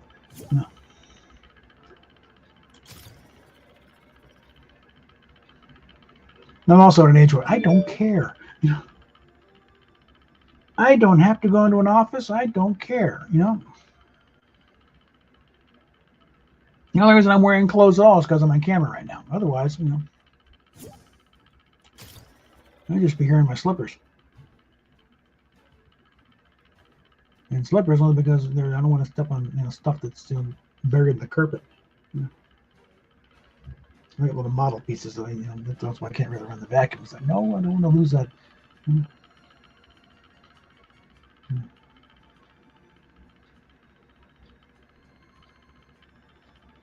What's real thing is over there somewhere. I got a couple little pieces of a little enterprise model. It's like I need to dig them up first before I even think about breaking out a vacuum cleaner.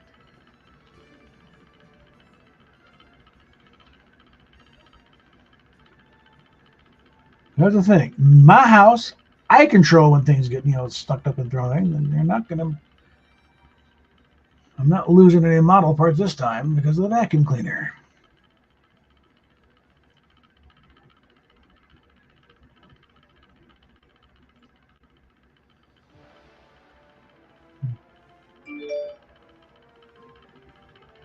And still more follower. I'll be at 13, 20. I'm gonna be at 3,000 followers before the end of the night. Come on, get in there.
All right.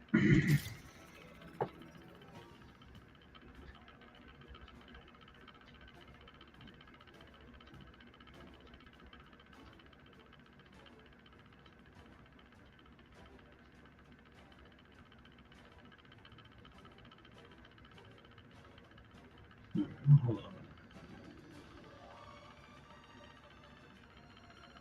The fuck? What do someone think when they're putting, at 90, 29.25 already.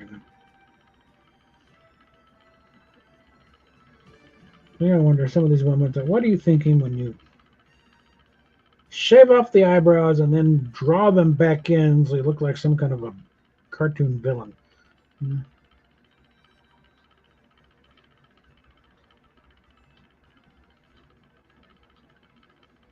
What in your mind thinks that is alluring in any way whatsoever?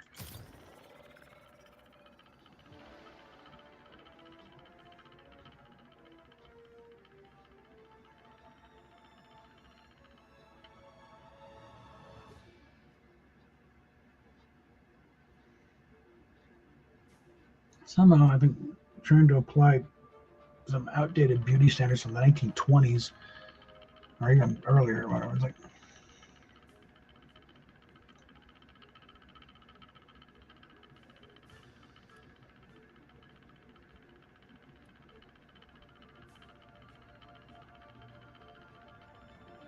I mean, generally, I think that's preferred natural, normal-looking eyebrows.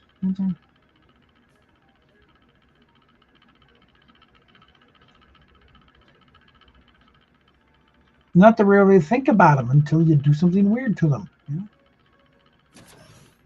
Like shave them off and draw them in weird angles. That's what you think. What the fuck? Otherwise, like there. Okay, Natalie Portman here.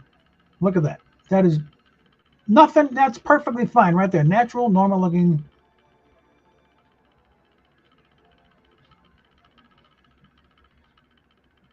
It's like if she were to shave that off and draw some vampire thing, it's like, what the fuck did you do to yourself? Like, no, leave that alone. That's fine. At the most, maybe pluck and keep it from going to a unibrow blade, but just that's fine.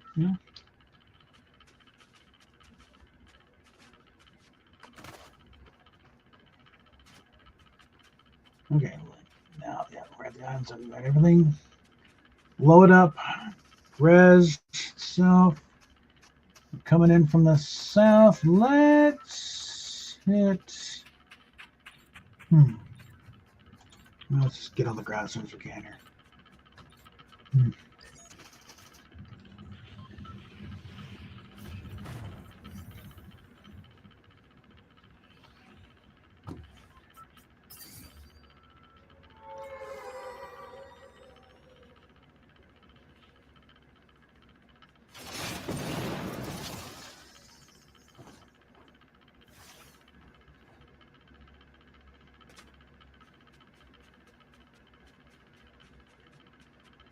So what I do need to get back on the regular Chapter 6 map.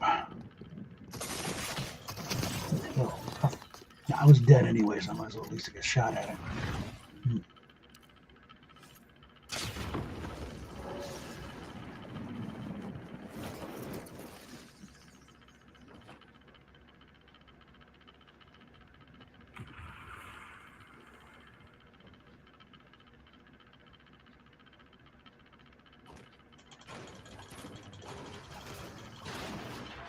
Darn.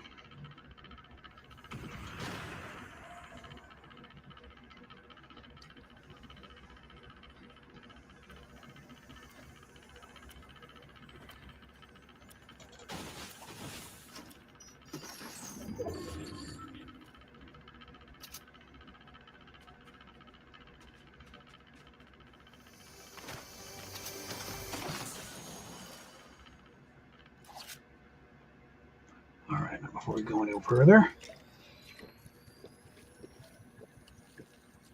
of course it locks up. All right.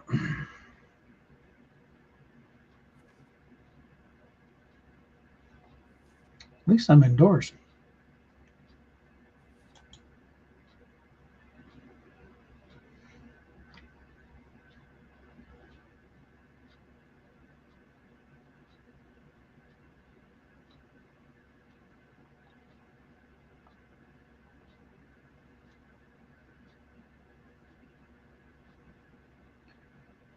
There's one thing we got comes in.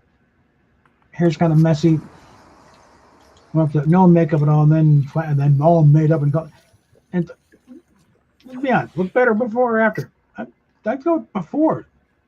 Hell of a lot hotter, with no makeup and the hair a little bit messy. Yeah.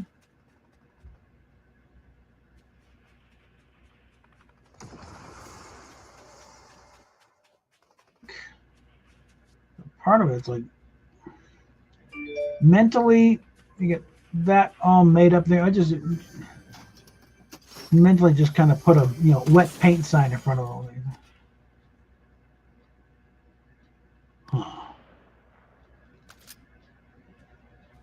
Yeah, Chug can takes 2 slots.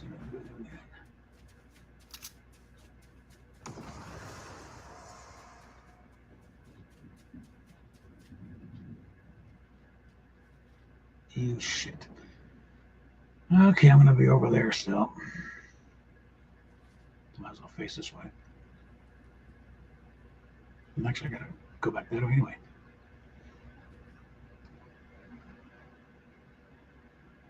Like I said, these things I put together is kind of a greatest hits of whatever season they're borrowing from.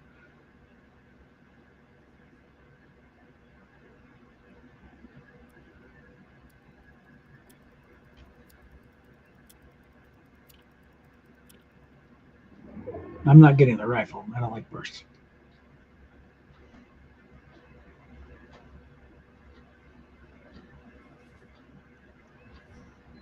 Come on. Shit. Like I said, I've been doing this all day. Just trying to get email done and other things.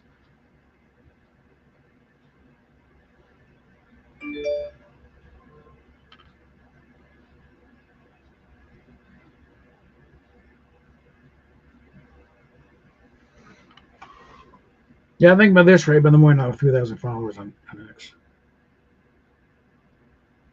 Will that really do anything? What other country?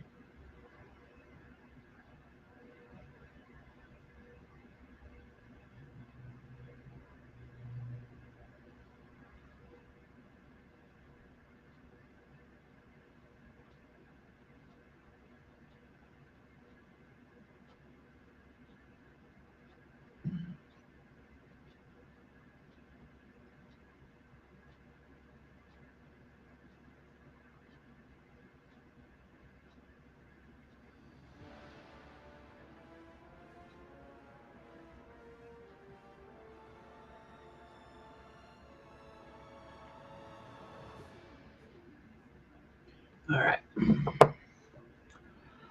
Okay, how close are we? 34,000?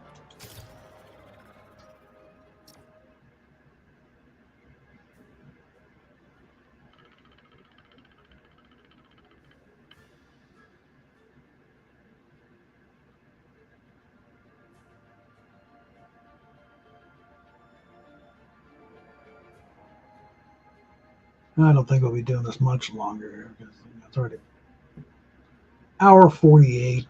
Yeah.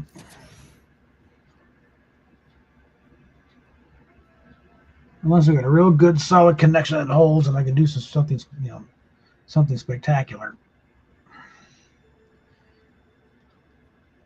I don't think there's point in going much longer on this.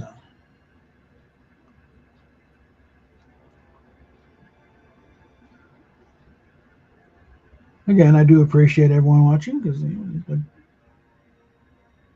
it's good that I'm actually drawing audiences here. I'm kind of, I was getting a little tired of, playing, doing these streams, playing, then look, it's like 0 on the counter. It's like I got 12 going right now. So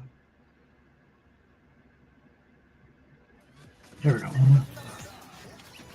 Let's try to avoid getting the copyright thing. So let's keep this thing monetized.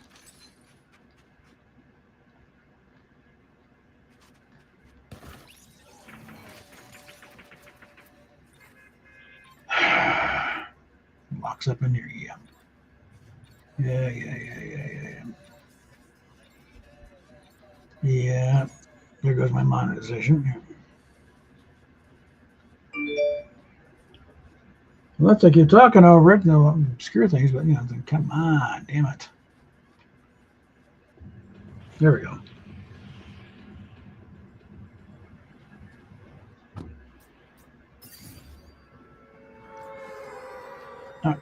Oh, come on. There we go.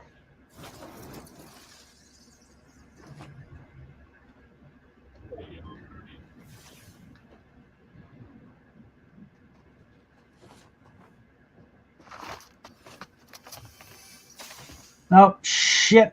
That was dumb. And why did I not die?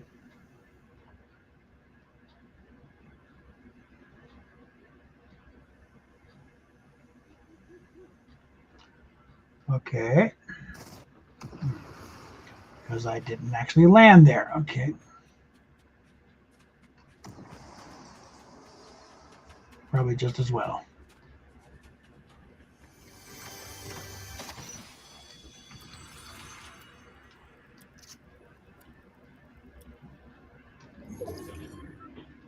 Give me that.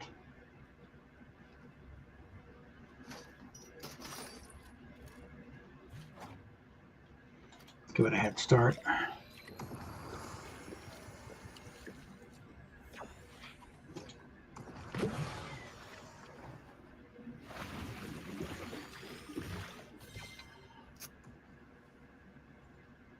Shit.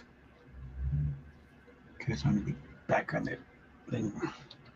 Where are we at?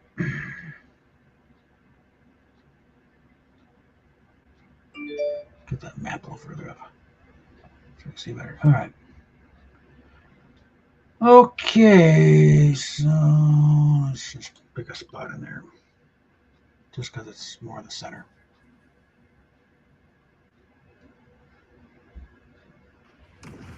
Yeah, there we go.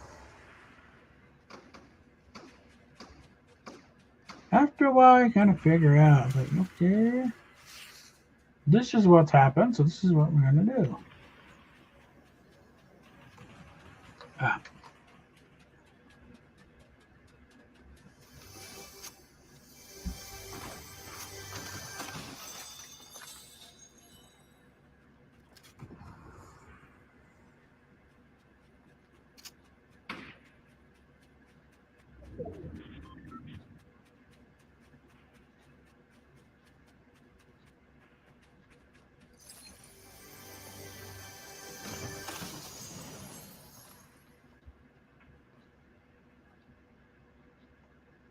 Already got. No, I got a stinger. There we go.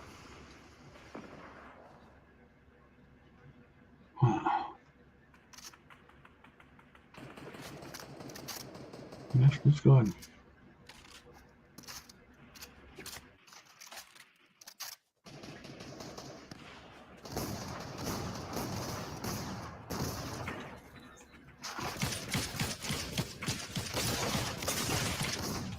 Shit.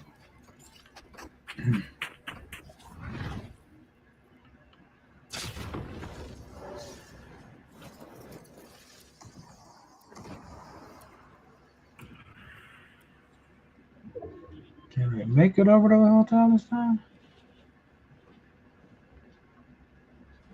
This looks to be, yeah, this is basically.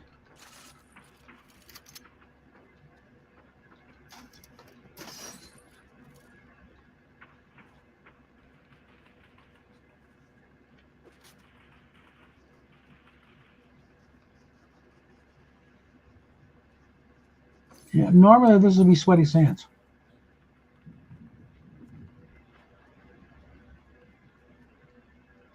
Come on. Whoa. Took out the elevator.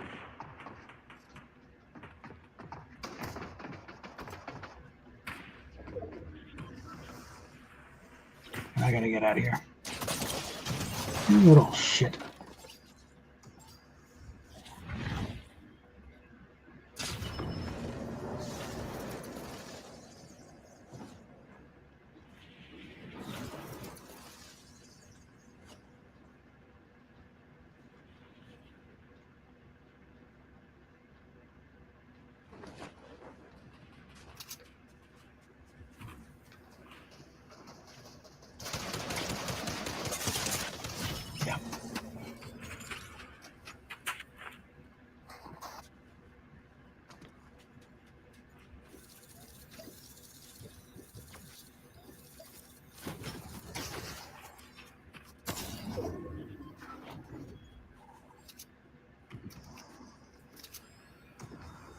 Okay, let's go and just.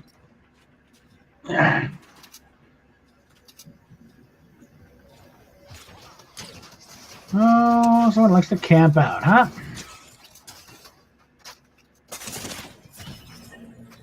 That's what happens when you camp out.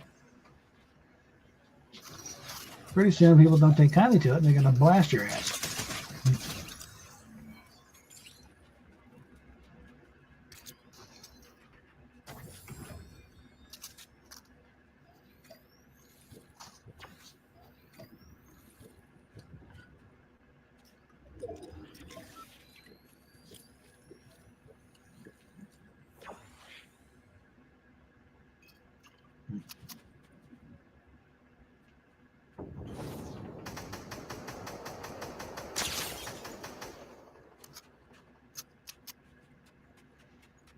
All right.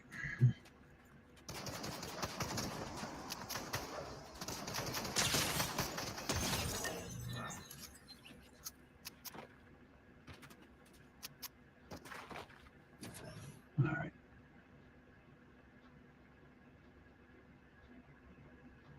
So there's one more, just in case, because I'm really close to leveling up here. So.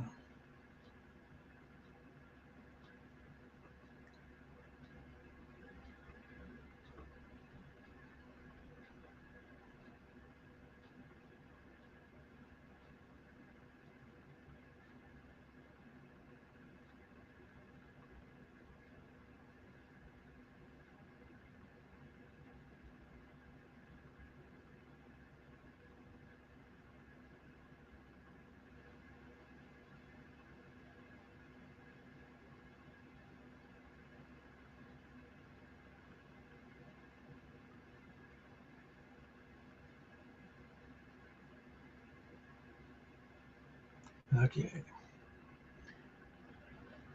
This go around is probably the last one for the night, I think.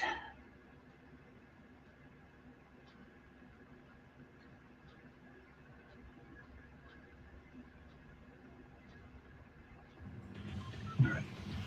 All right, here's the map we're going with.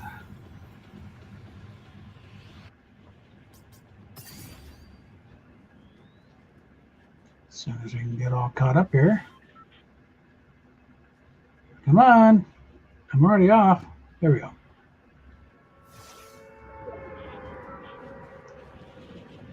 Again, we're going to start at the radio station.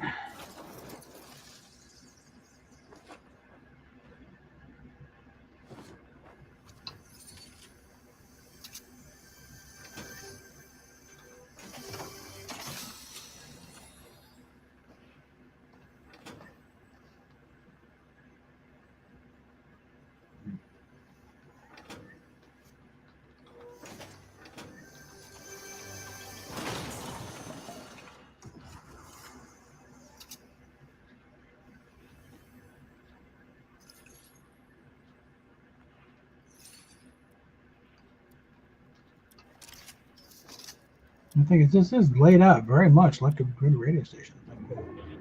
Place the transmitter gear up on the roof. This is basically kind of a break area.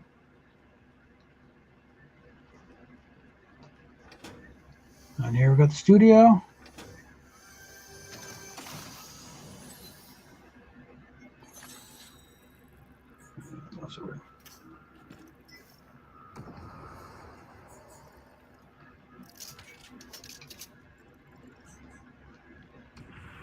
And if they had the stairs going down, some of that's got going down, the production studio, and have production studio down there.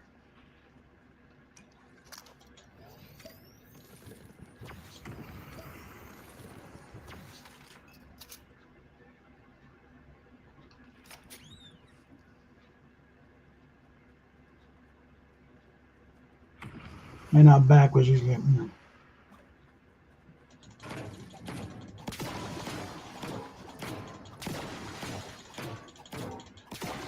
That's the thing, the layouts of these places are very well laid out.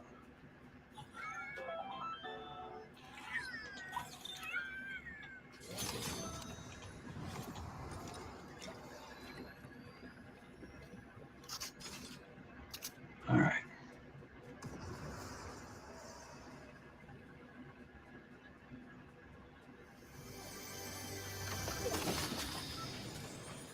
I really can't be assured of. No, combat's that's good. Tactical's a little better, but combat's not bad.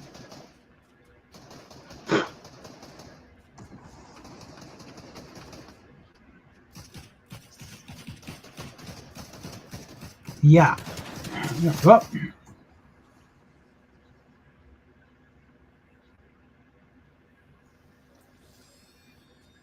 Shit. Could probably be up there still.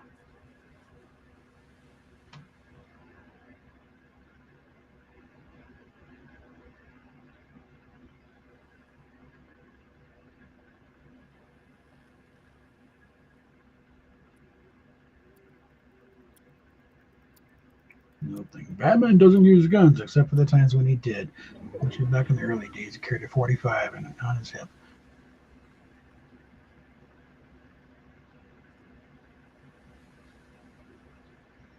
The hatred of guns was kind of a late addition. Park should have made it more appealing to kids, especially when they introduced Robin. You can no longer have him running around shooting people. Yeah.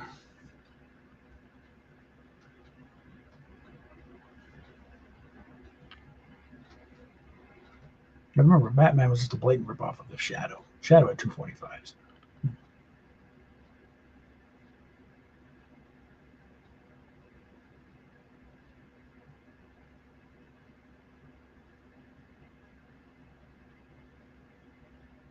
Some of the Razorface goes into it's like, first Batman stories, and I mean, unashamed, even rip off some of the artwork that was in the pulp novel for frames and for in the Batman and Detective Comics. 27. It's like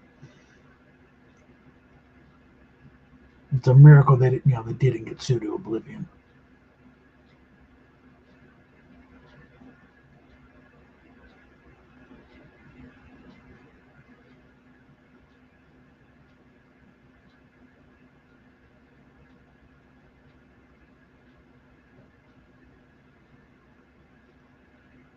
All right, let's see what we got here.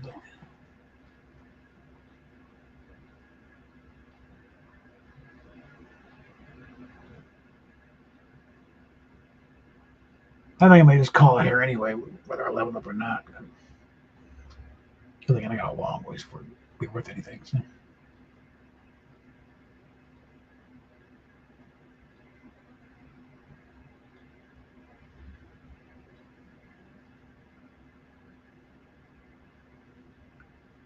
Okay.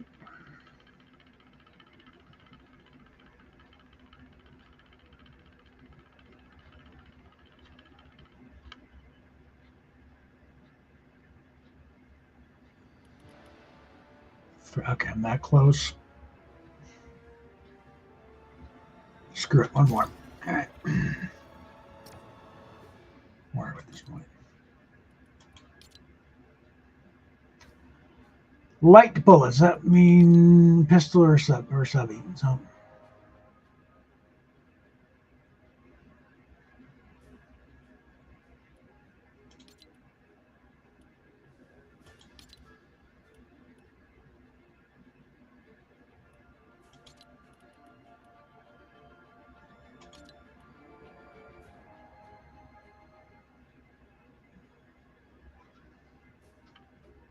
But like less than 4,000 points, I could do that just by not dying. Oh.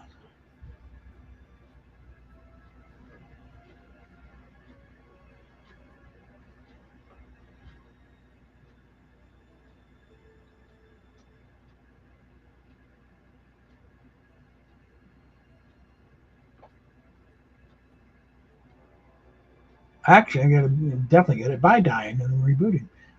That's 30,000 or 20,000.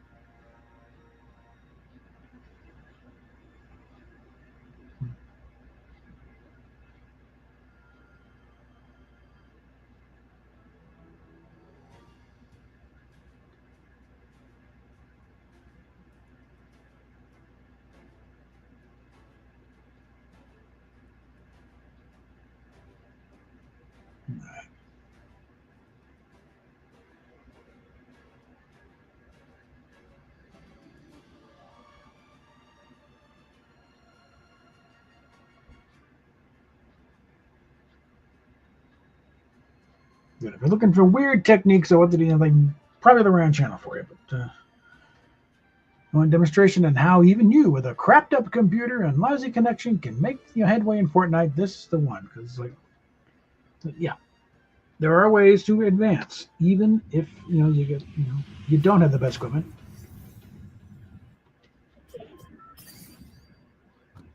And you don't go by handles of Ninja or Cypher PK or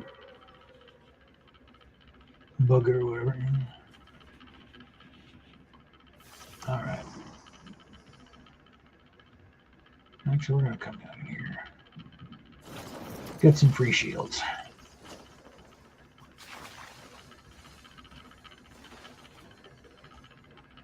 Okay, that's weird.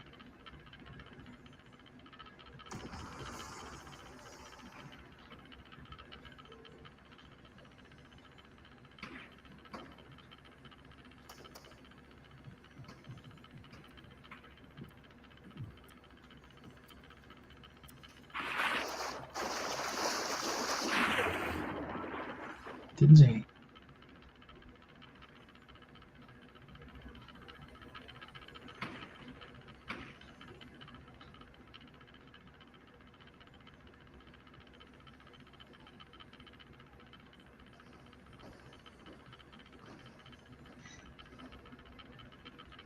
Okay. Mm-hmm.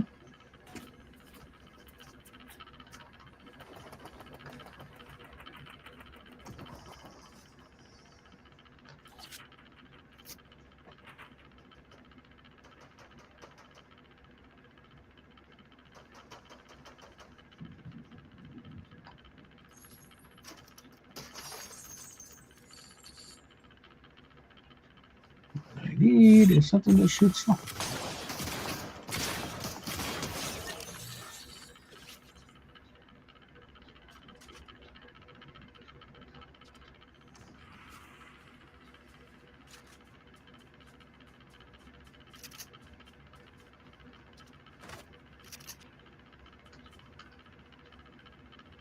Okay.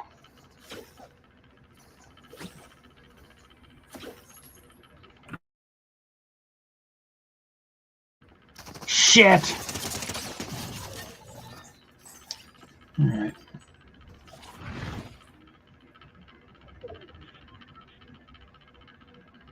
Come on. Let's get that.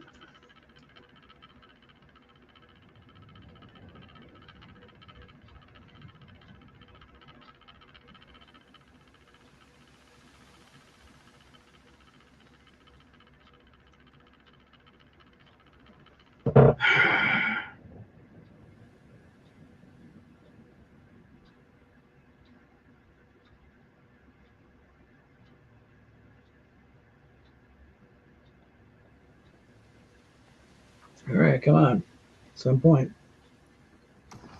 While the match is still running. Here we go.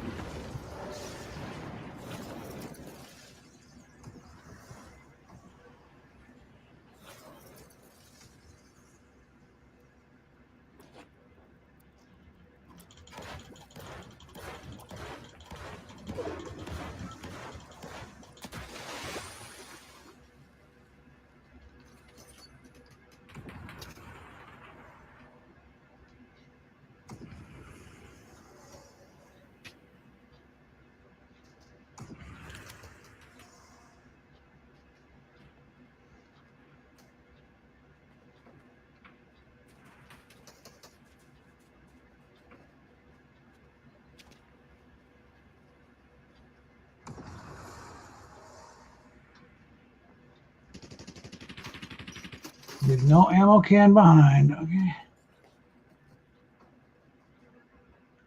Shit. All right. What is that one? Burst. I only grabbed it because it was blue.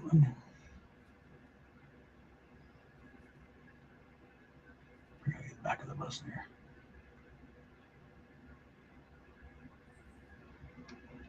Let's go with that.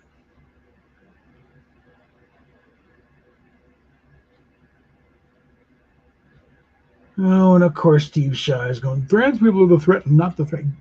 You moron. Guys want to stick up for the other thing. They are the threat, okay? As far as, like trans women go, they are the threat because the vast majority of them are predators. That's why they do it. Throw on a dress, call themselves a woman, and they can walk right into the ladies' room or a women. They're caught. Be sent to a women's prison, and it's literally putting the fox in with a hen house.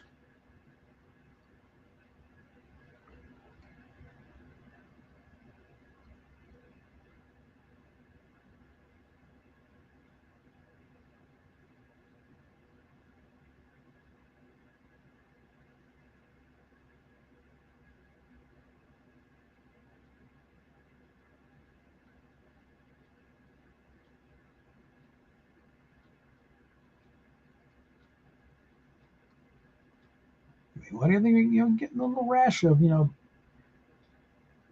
female inmates getting pregnant. It ain't from the guards.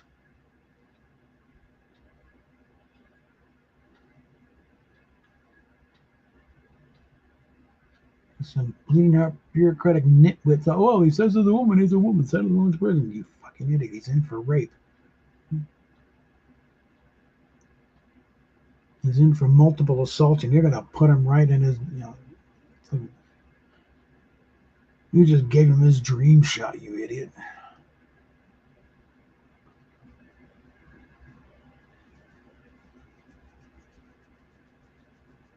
Thankfully, the world is starting to heal slowly.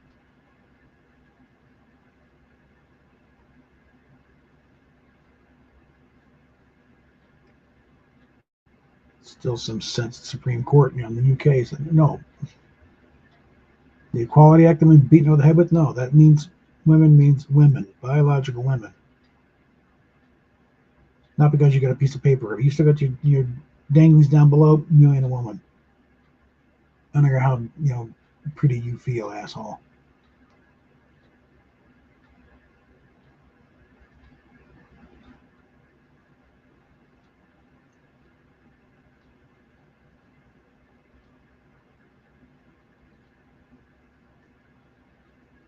And I start doing the what about that? Okay, it got far enough. What about really butch lesbians? Yeah, that's a hypothetical, and deal with that if it happens. But for the most part, it ain't happening.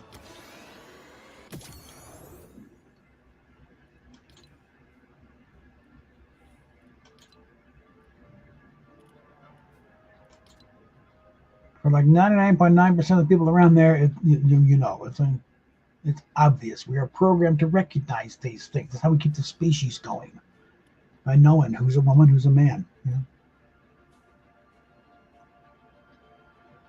All right. I think on that note, we're going to go ahead and wrap it up here.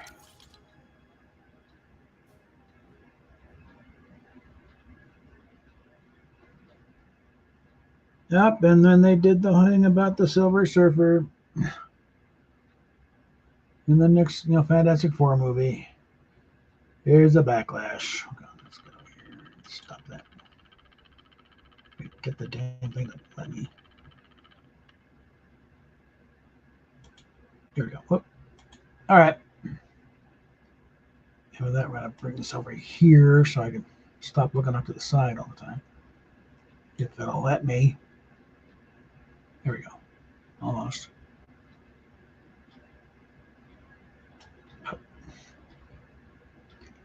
Come on. When things are running this sluggish, it makes life a little more interesting than it needs to be. There we go. Get up here. And launcher over here so I can shut that down. Hopefully take care of the massive RAM hoggage here.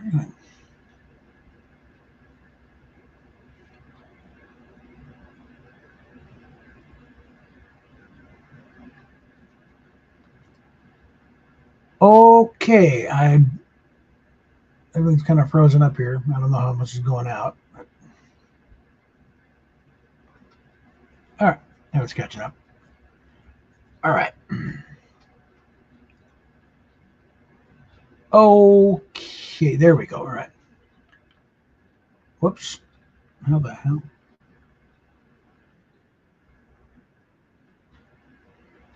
Hold on. Where's the mute on this? There we go, because I also got the playback from X on the other screen going. All right, so on that note, I think we'll go ahead and wrap it up here. For you stalwart 12 people who've been hanging out this whole time, congratulations, you passed the stress test. Like I said, like the crawl says below, like, share, subscribe. Links in the description to help get this channel into an actual paying thing. It'd be nice to have it pay out more than once a year. I'm not joking. I literally got paid once last year from YouTube. It only pays when the AdSense reaches $100, and it took all year to get to that. So, and that's the thing. That's why getting monetized is it's a work, but then it's getting it up to the point where it can pay on a regular basis. That's where the real work comes in, and that's part of why I'm trying to do these constant live feeds, keep putting material up. Try and keeping content, keep the channel active. It's where YouTube actually promotes this thing. That's where the real work. So, yeah, links down below. The Patreon is I think like to keep kicking on here. Subscribe Star, I got that down there. That's like 25 cents away from paying out. Probably something I can draw from. So look into that one if you're feeling generous. PayPal is the most direct, and that's like whatever amount you want. And YouTube doesn't got a piece of that. So. But everything else down below there, the buy me a coffee thing is a new thing. I cleared out some of the old ones that weren't doing anything. But everything on, and also, of course, just for the PSA quotient there, the Doctors Protecting Children thing is the first big pushback in the United States to start saying this is not right. So check them out, help them out if you can. But from a strictly mercenary point of view, check out the other links and then help me out. So on that, we will talk at you later.